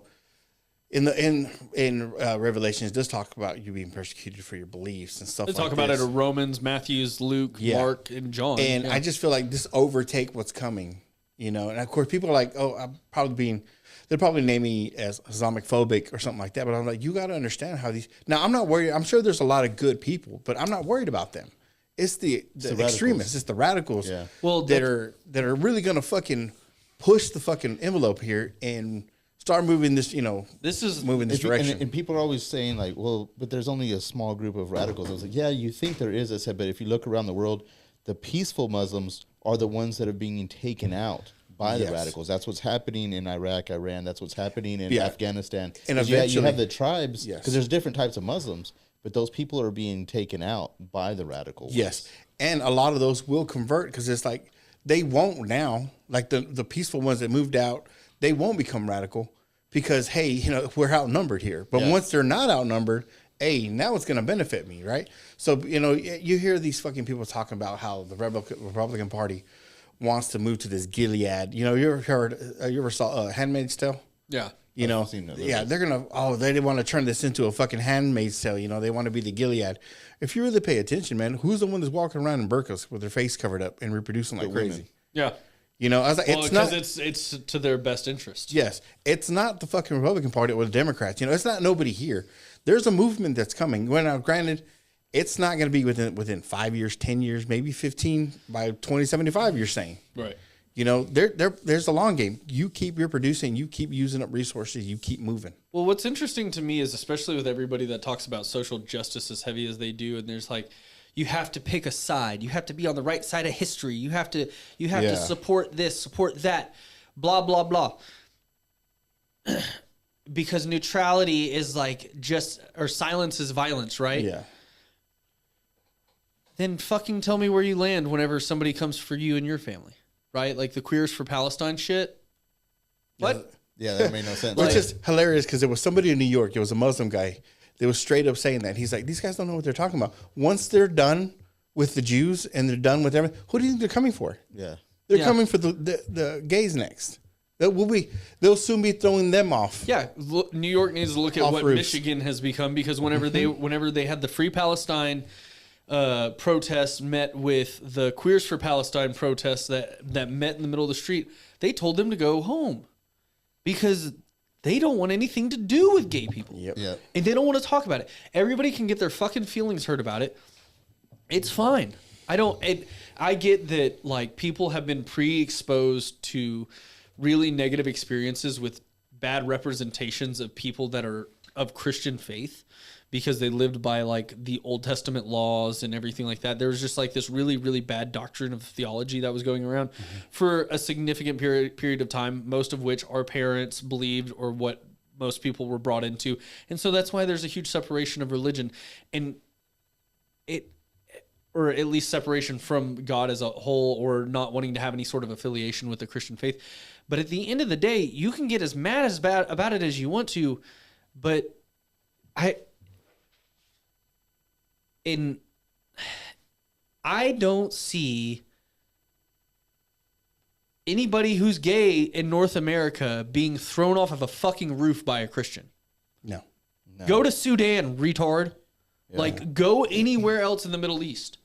Yep. And in fact, one of the biggest pride events in the world is in Israel. Because even the Jews, even the Jewish country of Israel. Now, I'm not a Zionist by any means. I'm going to go ahead and clarify that. I have a bone to pick with a Zionist, because that's all generally based off of this misconstrued understanding of what Scripture talks about with Zionism. But there's a massive pride party that's in Israel. Uh-huh. And go to the Middle East where they do that. Now, the really interesting thing about that, though, and if you listen to like the Sean Ryan podcast, or like anybody that talks to vets and stuff like that, go, or Jocko Willings and whatnot, is that gay culture, like in most Muslim countries and so on, is extremely prominent, especially amongst the males, and they keep young boys around to sodomize.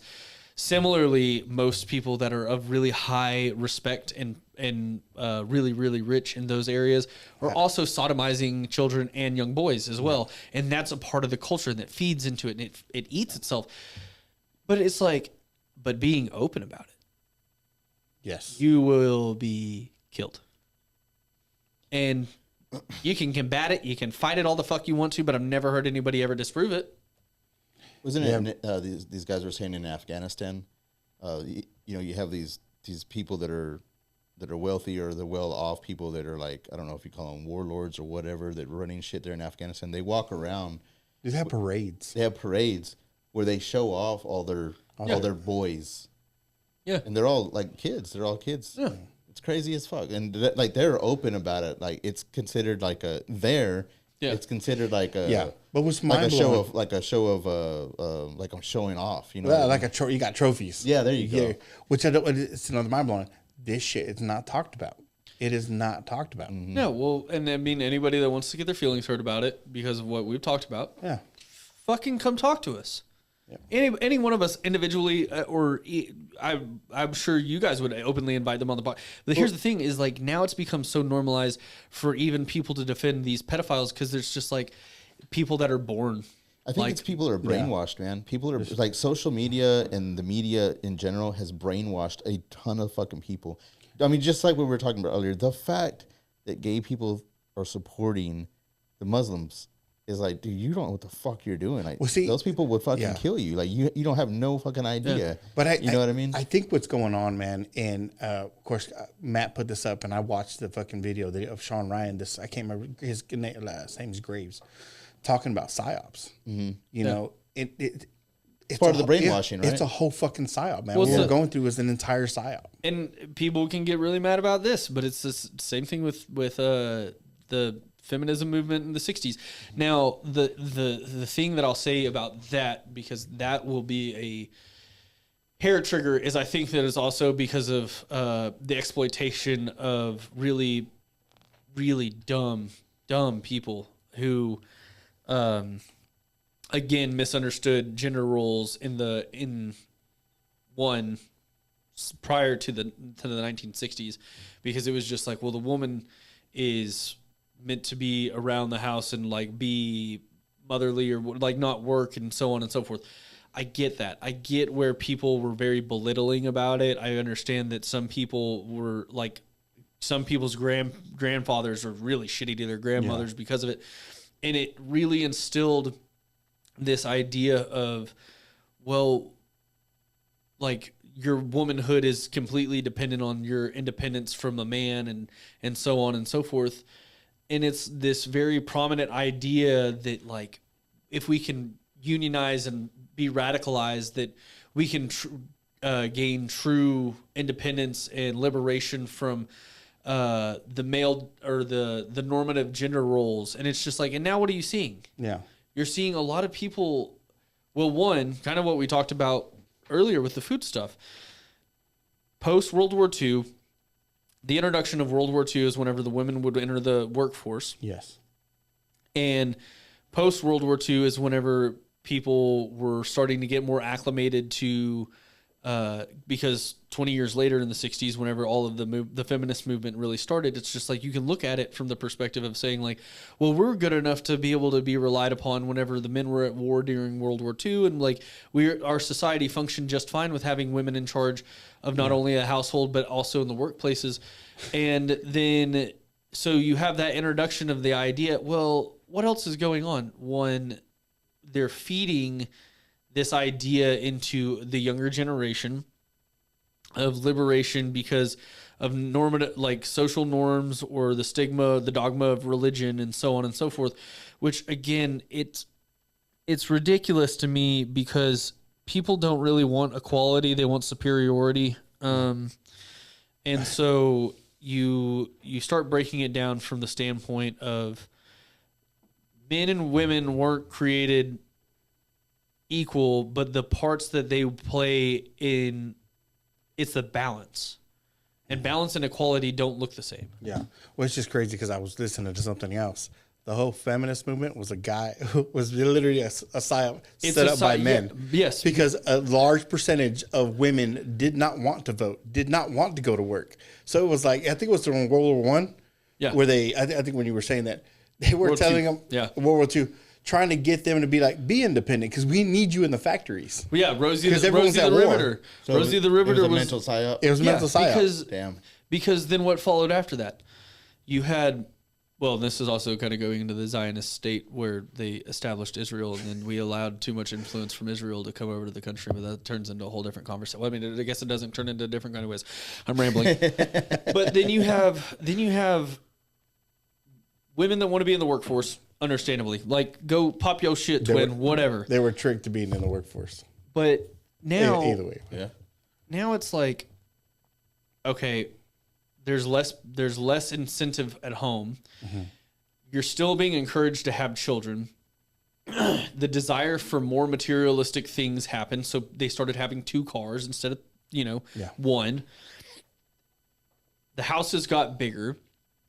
there was more of a demand for more income to be able to afford more bullshit. Yes. The women weren't at home more often.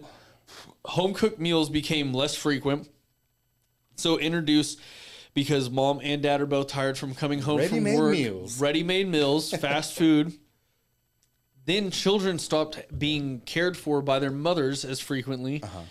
And call it for what it is. If you want real maternal leave, like budget, have a spouse that's willing to actually like work a good enough job that it can support a 4-family household without the mother having to go to work, specifically because like you don't get paternal and maternal leave and you don't get paid for it. But like, why do that whenever you can just not have to work at all?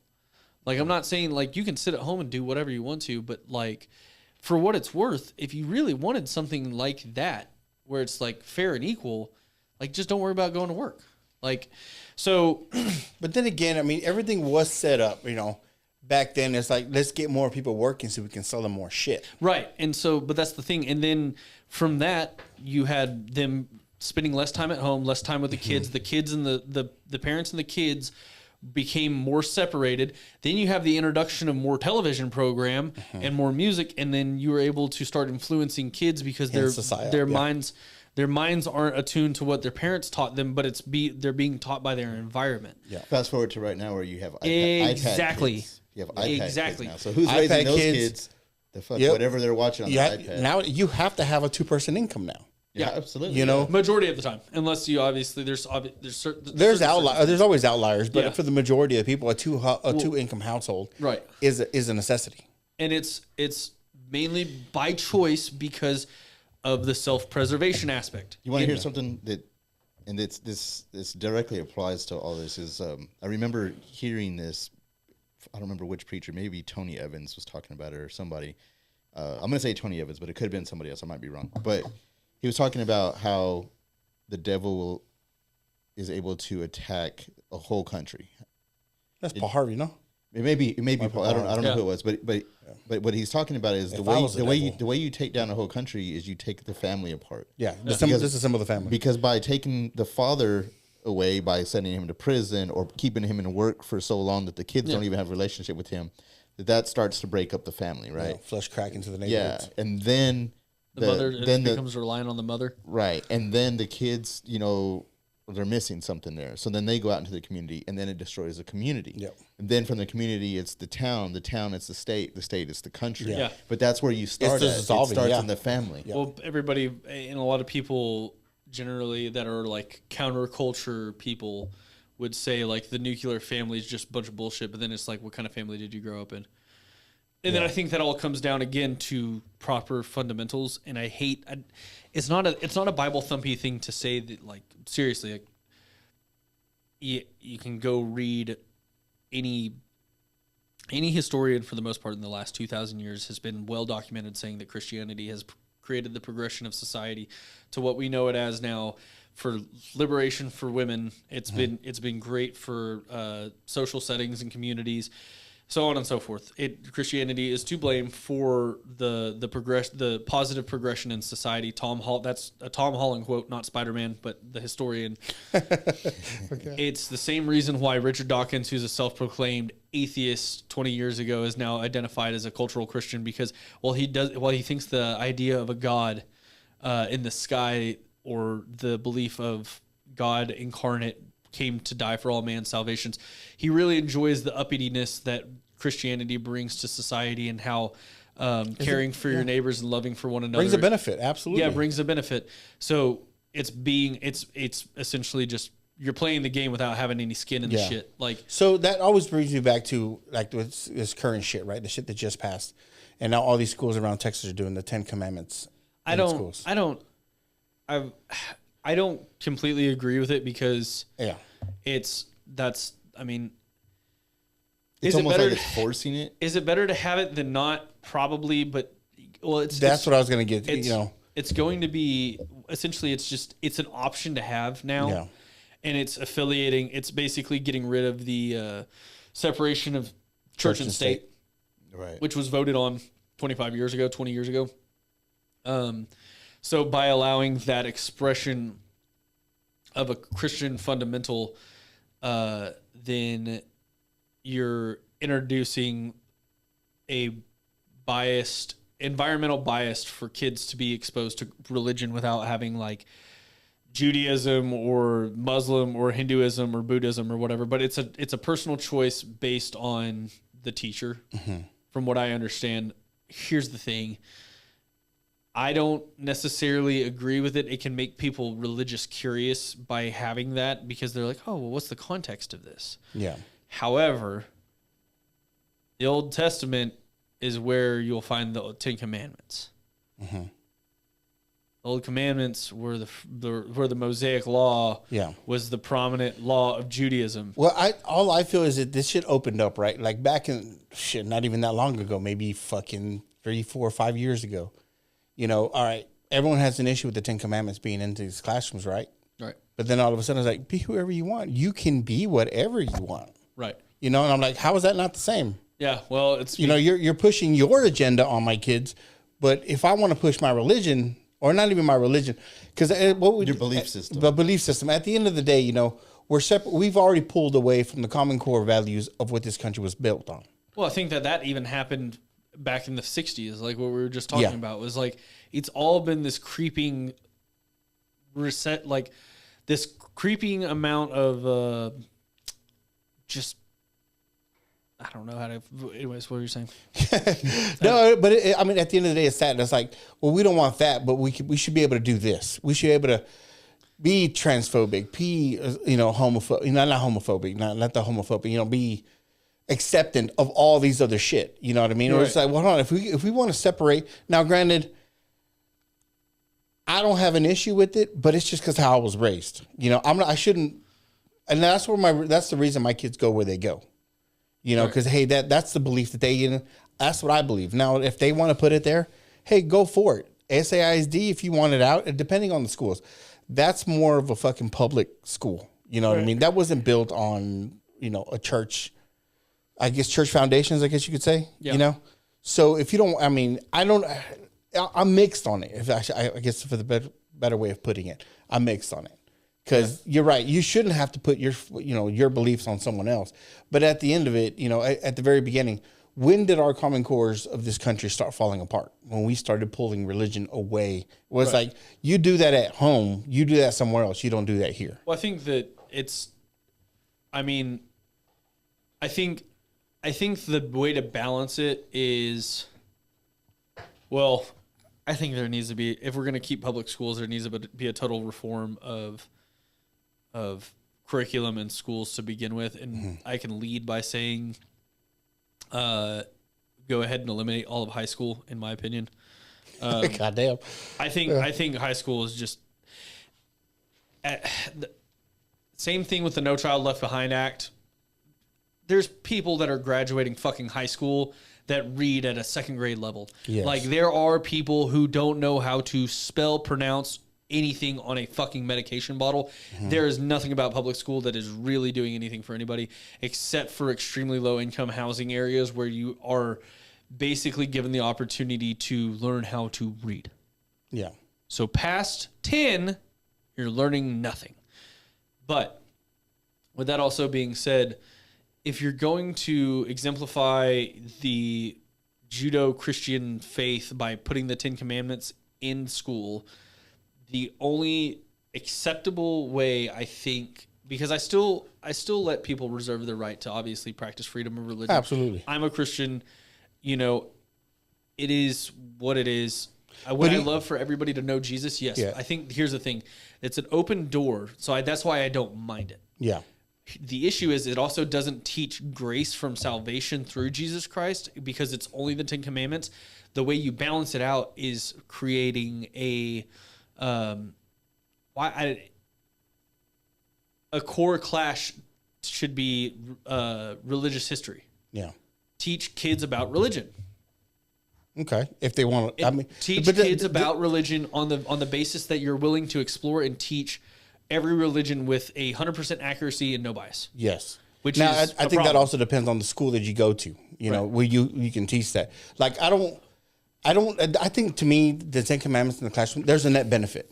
Yeah. You know, now granted, you know, people are up in arms about it because it is based on Christianity. It is on, now what if we just change the core values on it? What, not even the core values, just change the wording on it. Don't be a dick, number one. Well, here's the reason why everybody's up in arms about it is because it's called, it's religious based. That's why. Because if you would have changed the title of it from the 10 Commandments to the 10 Rules of the Classroom, then nobody really gives a shit about it. Except for the fact that the first commandment is, what is it not? Do not worship any other God than me, your God. Or, it sounds ridiculous that a Christian can't recite the 10 Commandments, but whatever. But I mean, I can admit that humbly, but. Aside from that, I think most people are just going to be. The 10 Commandments is based in the Old Testament anyway. Right. No, exactly. But so that's the point. Is like I think more than anything, it's because there's a religious affiliation to it. Like I said, if you would just say the 10 laws of the classroom or the 10 rules of the classroom, people really wouldn't give a shit, and you could probably just print the exact 10 Commandments underneath it. Take God out of it, and then everybody would still get the net benefit out of it. I was like, well, no, this is the rules that we live by. Don't be a dick. Don't bang your other, Don't bang your neighbor's wife. Don't bang your neighbor's wife. Don't kill nobody. Which is, that should be obvious, right? Yeah. It's like, but where do we have to be told? Exactly. I was like, where does the morality sit? It doesn't fucking matter whether it's religion or it's a goddamn, 10 fucking rules that are sitting on the wall. But I think there's a net benefit. Now, I get why some people are just upset about it. Hey, I totally understand. I'm not part of that. I'll tell you where you can't do this is Dearborn, Michigan. Yeah. Yeah. Well, because it's crazy how the country that is founded on a Christian faith that also inherently allows free will, and allow people to be free from religious prosecution. Really, free from religious persecution, and wants to just put the 10 Commandments in the classroom. You have and was able to be taken away is the bad oppressor versus the city that if you posted something like that in, you would be persecuted. Yeah. Dun, dun, dun. Yeah. It's almost like there's a theme here. Yeah. So what do you think about this fucking other shit, right? Like when was America discovered? According to the books that we were taught. Columbus sailed the ocean in 1492, 1492. And it's like I'm seeing this shit all over. What else happened in 1492? The Jews are being kicked out of Spain. Is that what's going on in 1492? 1492. Well, Columbus was a Jew. He changed his name. I didn't know that. Yeah. He was a Spaniard though. He was a Spaniard, yes, but he was a Jewish Spaniard. They did carry the cross that they had on their flags was the that was a cross of the Knights Templar. Templar, yep. Well, I don't know. You may be right. I don't know. Yeah. Okay. Which the Knights Templar were Spain? No. England. No. France? No, they were from Rome. Originally they Italy? were Vatican. I guess Italy, Rome, whatever. Yeah. But Portugal. Okay. Portugal. Yeah, because a lot of them were from Portugal. Portuguese. Yeah. So they ended up in Brazil. Yep. So they were actually the original explorers. Them and the Vikings. Yeah, that's true. Well, the Vikings were here way before they were. So yeah. But what the hell are we going with this? I don't know. I don't know. He asked me, do I believe that Christopher Columbus is a Jew? Yes. Yes. He was a Jew. But also, I don't know. It's just.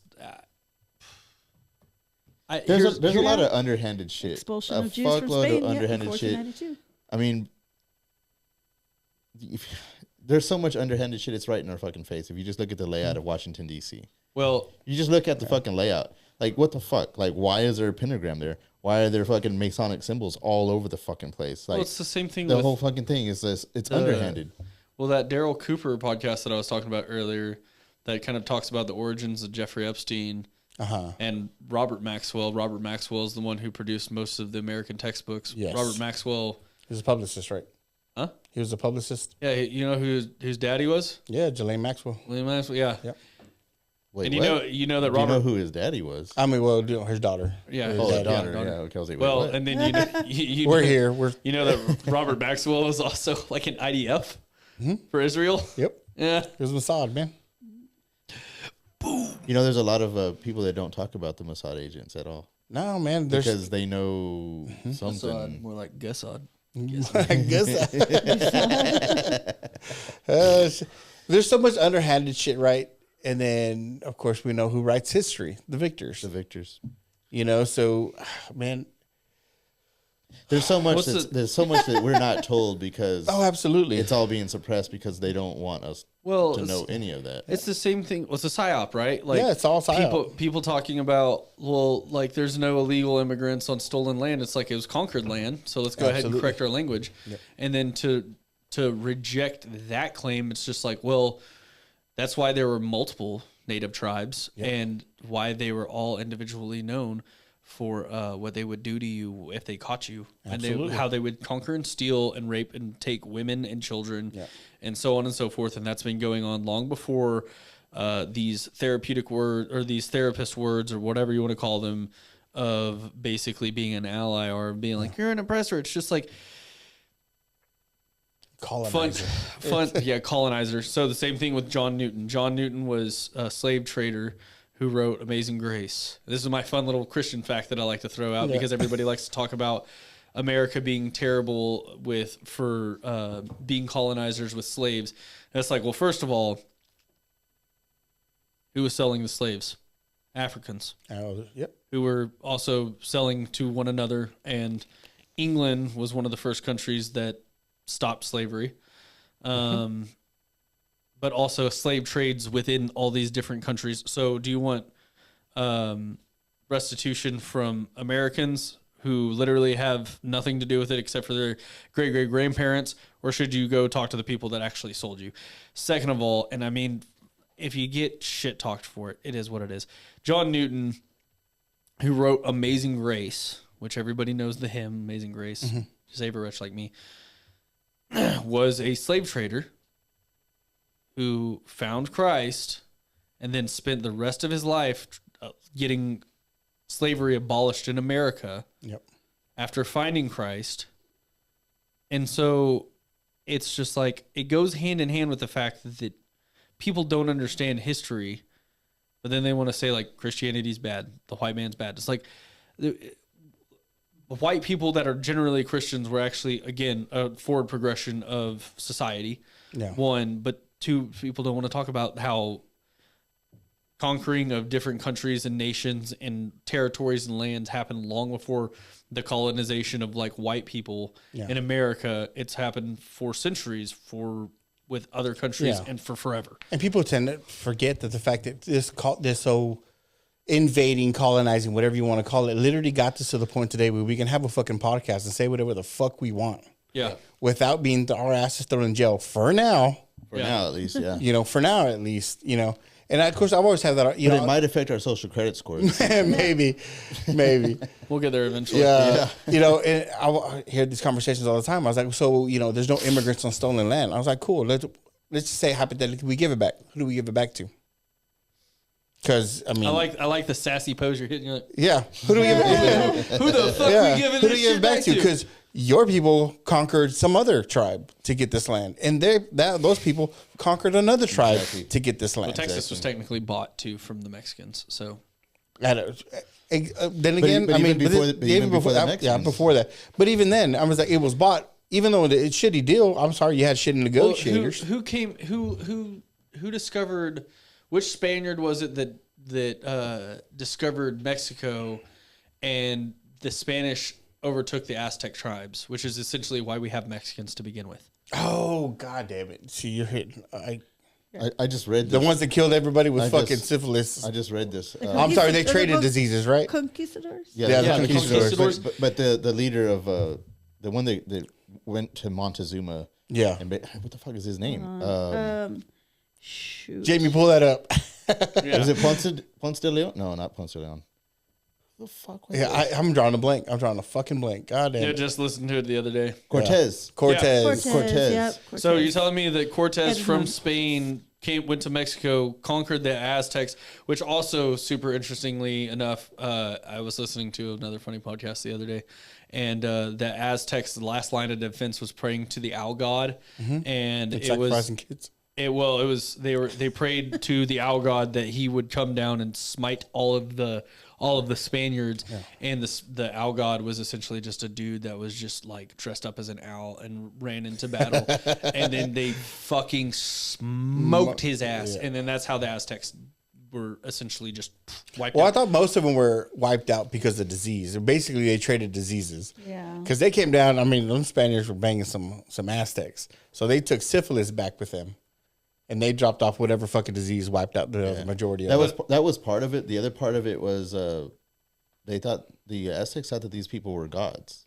Mm-hmm. And when they first got there, they were like greeting them with gifts and giving them all kinds of shit. They actually basically Montezuma gave him full control over the Aztec people until they realized, oh shit, these are not what we thought they were. Yeah. By that point, it was kind of too late already. Yeah. Wow, it sounds like something else. But also the disease was part of it too, though. Yeah, I mean, that shit was. But that's because that's when I was reading that of course there was wars, there was shit all that happened there, but that like 70 or 80% of what happened, what decimated the entire fucking Aztec population was disease. So it was just went rant. What's crazy though is people won't have this discussion even though it's history. Yeah.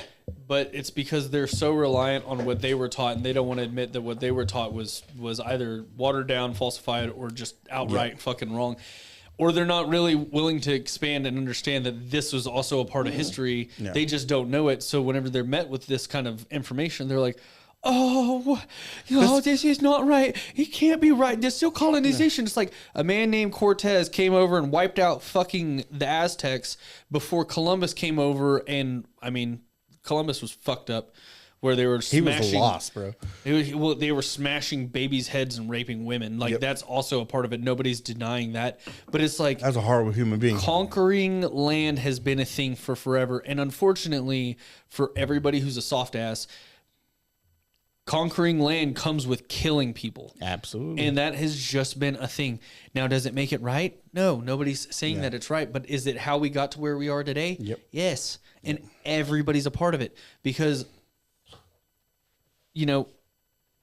up until the turn of the 20th century, post World War I, before World War II, well, actually, I guess right after World War II, the population tripled. Yeah. Of the fucking world. Mm-hmm. Up until the year 1900, there was only a population of 1 billion people. In the last 125 years, we have gained 6 billion people on the fucking face of the planet. Yep. Like, I don't think that really registers to enough people. Like, nah. Like, holy shit. Yeah. Which, this who knows? world is not meant to sustain this many people. And maybe I'm sure there were other fucking like civilization wiping events that fucking knocked everybody out, and maybe this conquering thing didn't happen before. And maybe it won't happen when we get wiped off this bitch again. Maybe it'd just be a vicious game of rock, paper, scissors to see who takes the fucking land, But as of right now, this is where we're at. This is how we got where we got, Yeah. Maybe the next go around, the next fucking civilization rebuild is like the fucking great civilizations of fucking rock, paper, scissors. Those tribes got together. This is how they took their land. Best 2 out of 3, son. It's just. I was thinking about Ace Ventura when nature calls, when all of a sudden he just sneezes in front of the whole tribe. Oh yeah. I mean, that's basically that's it. In a funny form. That's what happened. Yep. With Cortez and the fucking Mayas. Disease. Until the white man came over. Then he sneezes on him.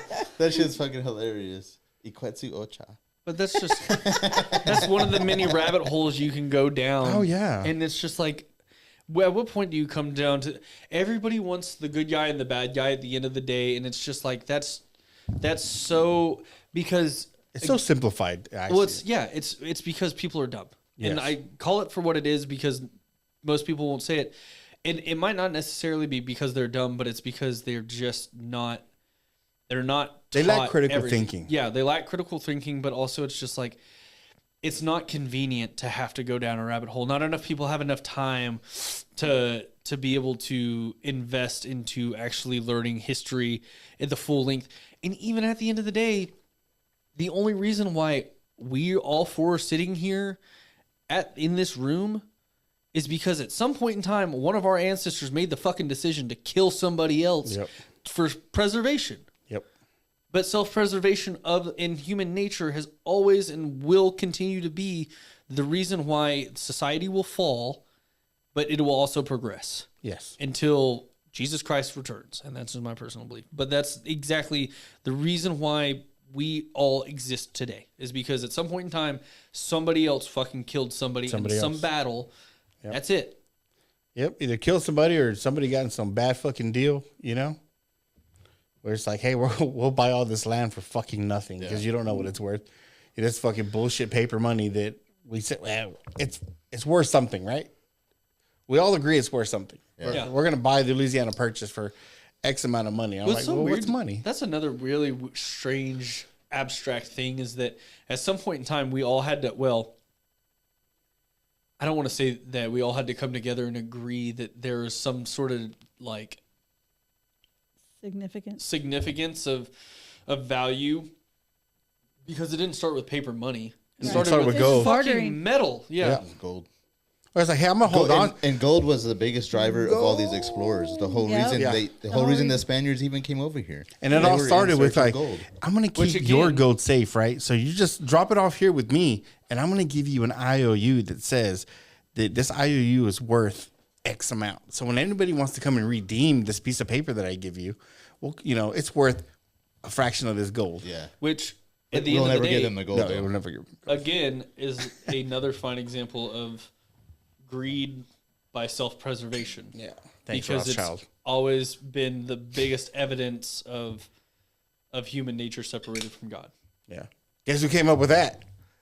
The Jews. Yeah. And this is very true. Yeah. That's exactly who came up with it. Yeah. I mean, that's the reason why they've been kicked out of 128 countries, because they're fucking, not only the dealings they were doing, the coin clipping, the fucking, all the random shit that they were doing. Yeah. The coin clipping shit is funny. It's fucking mind blowing. Like, really? Yeah. These motherfuckers were clipping the fucking coins, so they had to put that's why you have ridges on coins. Yeah, so everybody doesn't know. This is why we have ridges on fucking quarters. And dimes, right? Dimes, nickels, pennies gone. RAP penny.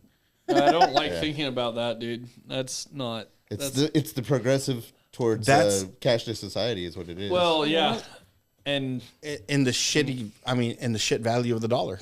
Mm-hmm. I'm like, you really got, like, this is what, now somebody explain this to me because I don't even know. What if you get change back? Where's this dollar going? Yeah. We haven't stepped away from cash yet, so hold on, you owe me some money. Well, in 20 years, we won't have any fucking physical money. And then that's how they introduced the social credit system. Yes. And then you need a number. I don't know. You can put it anywhere, preferably on your wrist or on your forehead. That's just to say that you're part of society. And brother. You know what's funny is, like, we laugh about it because we think nobody's going to do that because everybody knows what that is. But people will do that for convenience. COVID showed us they will fucking do it. They'll do yeah. But convenience alone, like, for the longest time, I was like, there's no way people are going to be willing to pay this 2% surcharge for their fucking card, right? Why you can bypass that by paying cash, but everybody fucking does it. Yeah. Everybody pays a 2% surcharge so that way they can, for convenience of using the card over cash. Yeah. It'll all be fixed with an FRDI chip, just somewhere right here. We're going to label everybody. Yeah. We're going to label everybody. Sweden's already doing it. Oh, fuck. Like, social. If you were atheist, right? And you would sit there and let's say we had one of them sat right here and we literally explained to him, hey, this is what's going on in other countries. And I'm like, and this is what it says in the Bible. Can you please tell me how you still don't agree with this? Yeah. Like a book that was written almost 2,000, I don't know how long, almost 2,000 years ago. Over 2,000, I think. Well, it was assembled in the 5th century, or the 4th century by the Council of Nicaea. Okay. So the Bible was put together.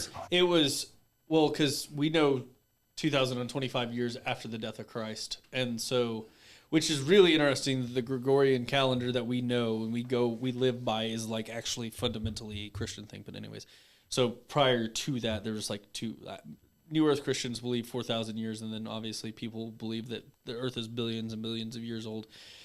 However you want to ratify that in your mind. But yes, essentially, yeah, it's documentation leading up to the construction of the Bible as we know it was about 2,000 years. Okay.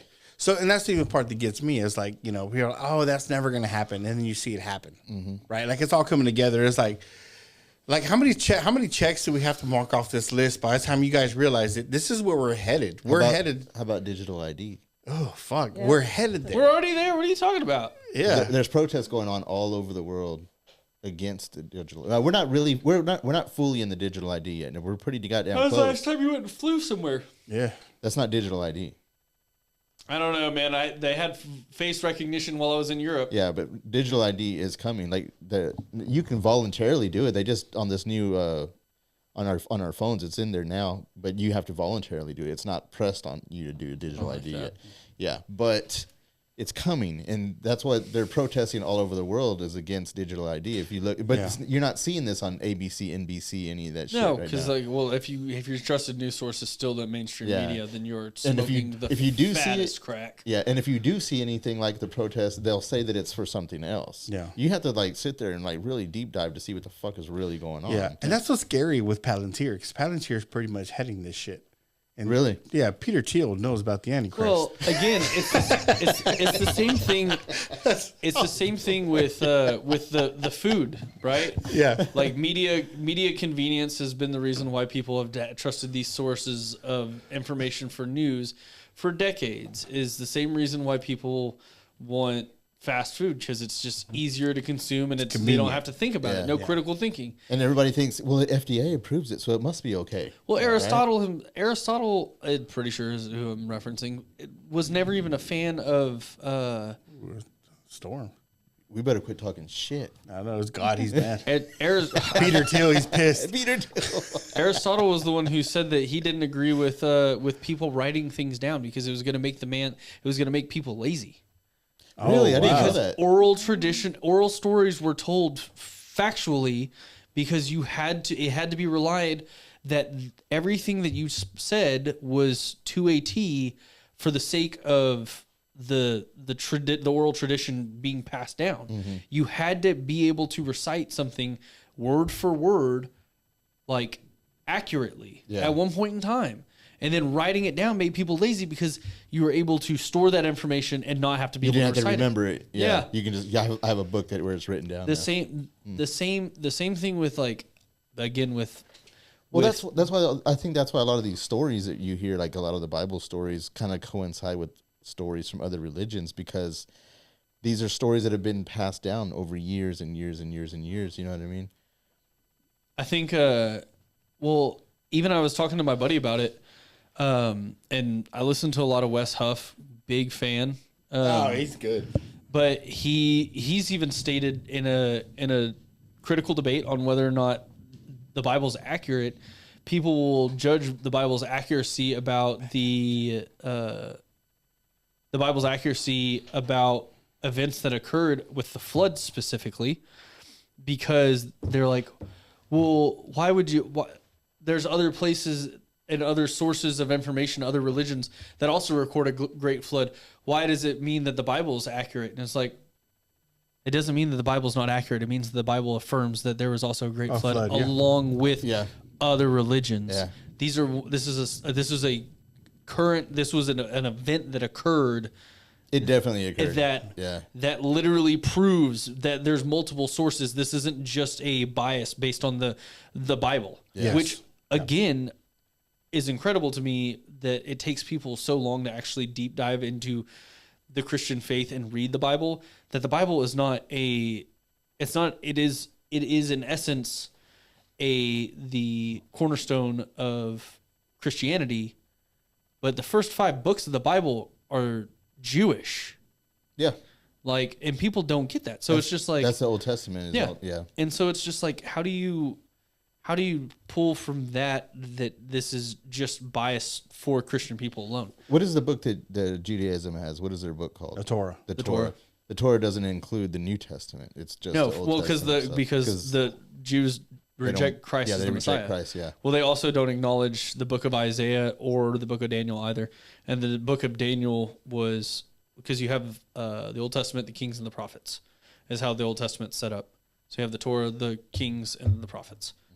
And that's how, well, I guess they do acknowledge the book of Isaiah, because in Matthew, that's how they basically, the book of Matthew opening with the lineage of Jesus would be the point of Genesis, also in reference to the lineage of Abraham and how through the lineage of Abraham came David, and then through David also came Christ. Yeah. And you know, all of that is if you really get into reading that, and when they start talking about the lineages, man, it gets real specific. Yeah. Like it gets real because specific. it was a part of having, like, the Jews were always really, really smart to account for the whole line. This person is this person and this which person. goes back to it goes very it specific. wasn't written down. Yeah. It will the history keepers of the Jewish people were very accurate on everything. But that's why Jesus basically like laid into the Pharisees and the Sadducees, is because they're like, the Old Testament, all of the prophecies about the Son of God coming to be crucified for all man's sin and bring salvation to the people that believe, is because they're born of a virgin birth. Like, it was the first thing. Yeah. And he was born of a virgin birth.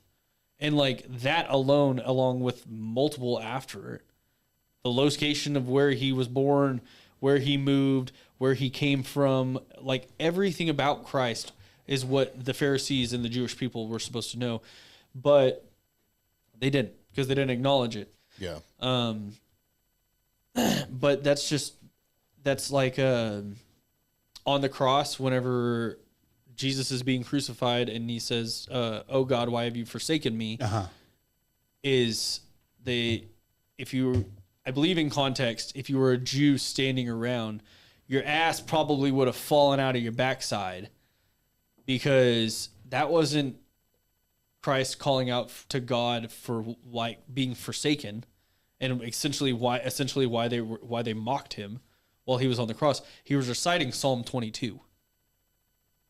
And the end of the psalm is basically saying, God, you have never left my side.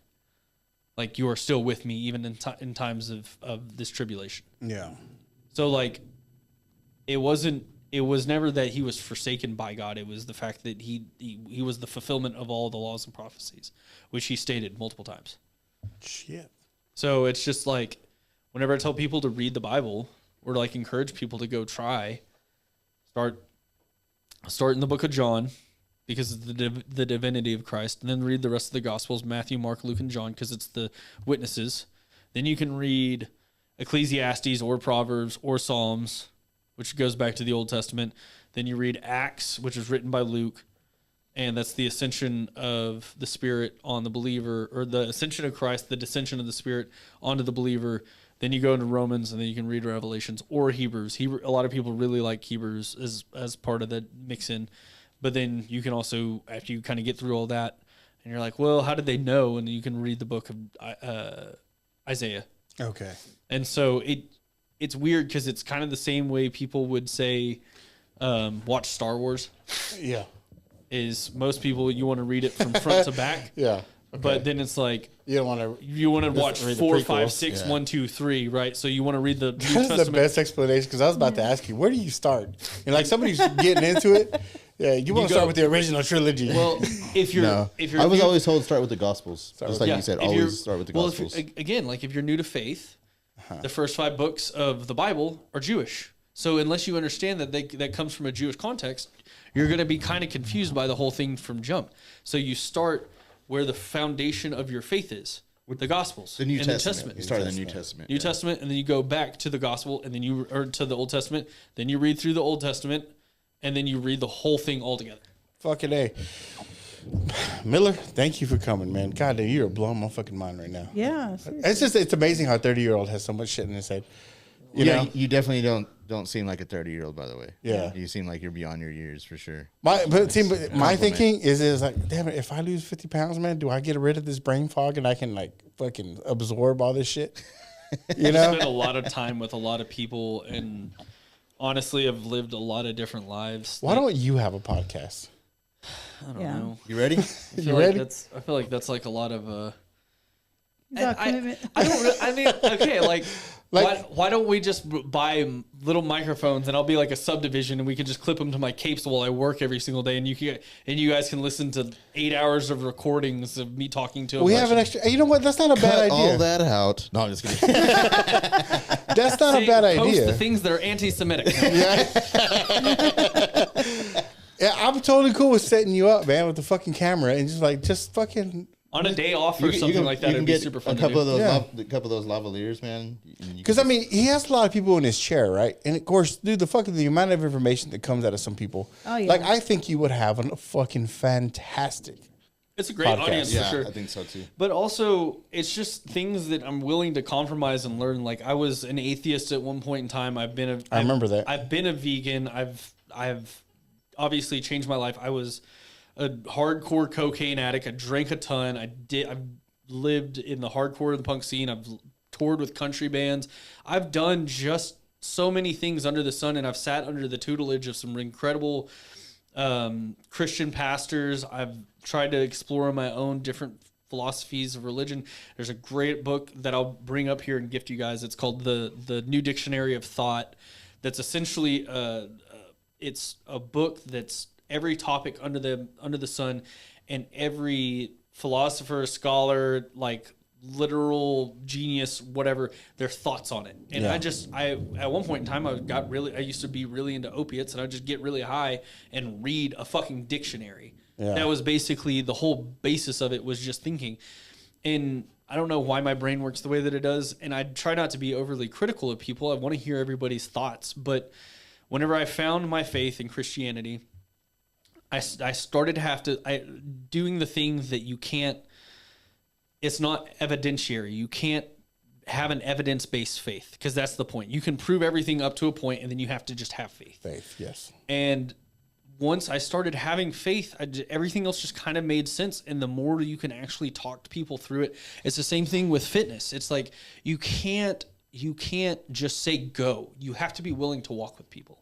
Mm-hmm. And I've been fortunate and blessed enough in my life, even whenever I was reluctant to it, to have people that wanted to walk with me. And even to where my political and my religious standpoints are nowadays, like it's basically people that have been like, I'm going to oppose what you think, and I'm going to tell you why, and I'm going to walk with you through it. Yes. And it's the willingness to actually conserve friendships for the sake of wanting to encourage people into knowing a little bit more.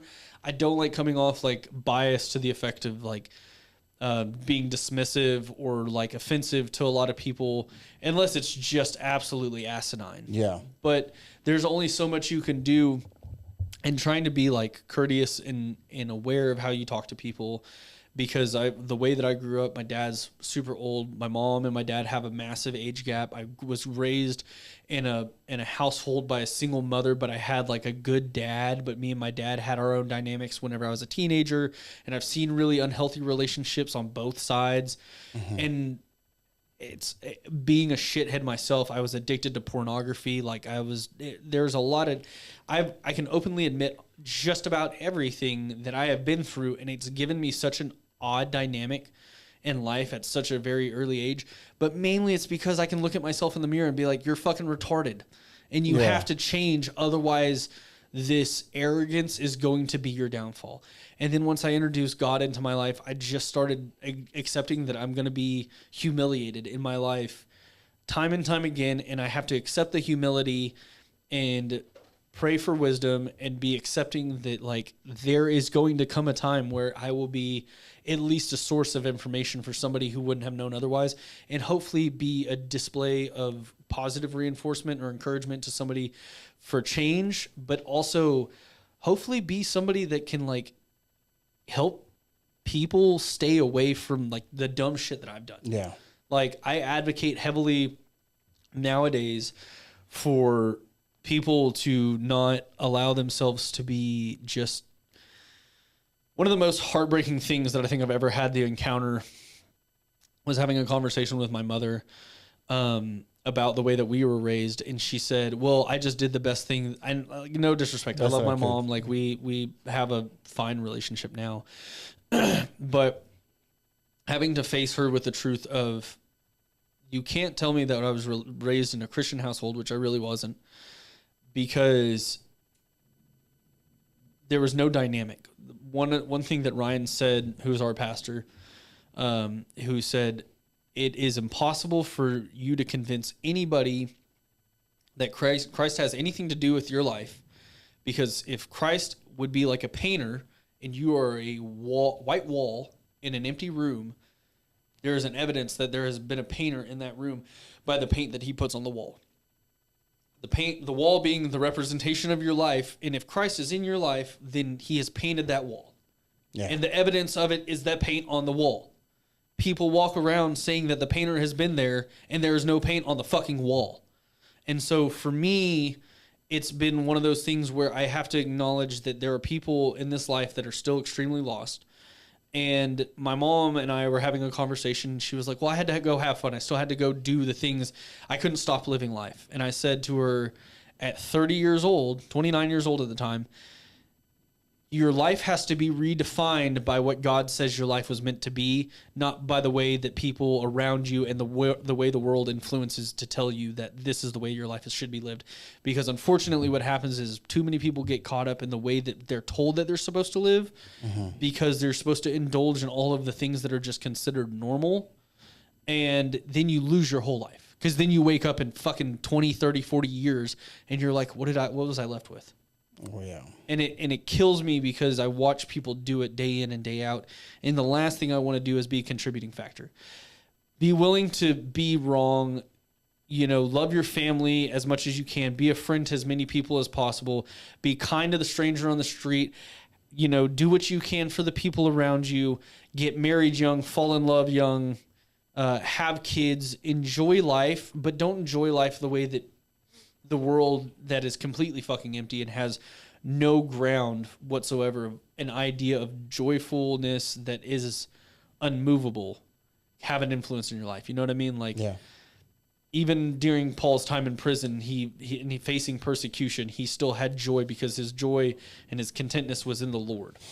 And if your entire life and in your happiness and your joy is based on the circumstance of your life, then you will always be subject to having no peace. Yeah.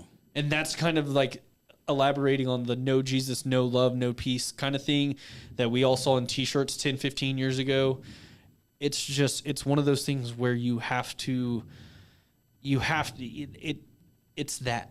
It's once you know a foundation that is unmovable, you know that there's nothing that can shake it.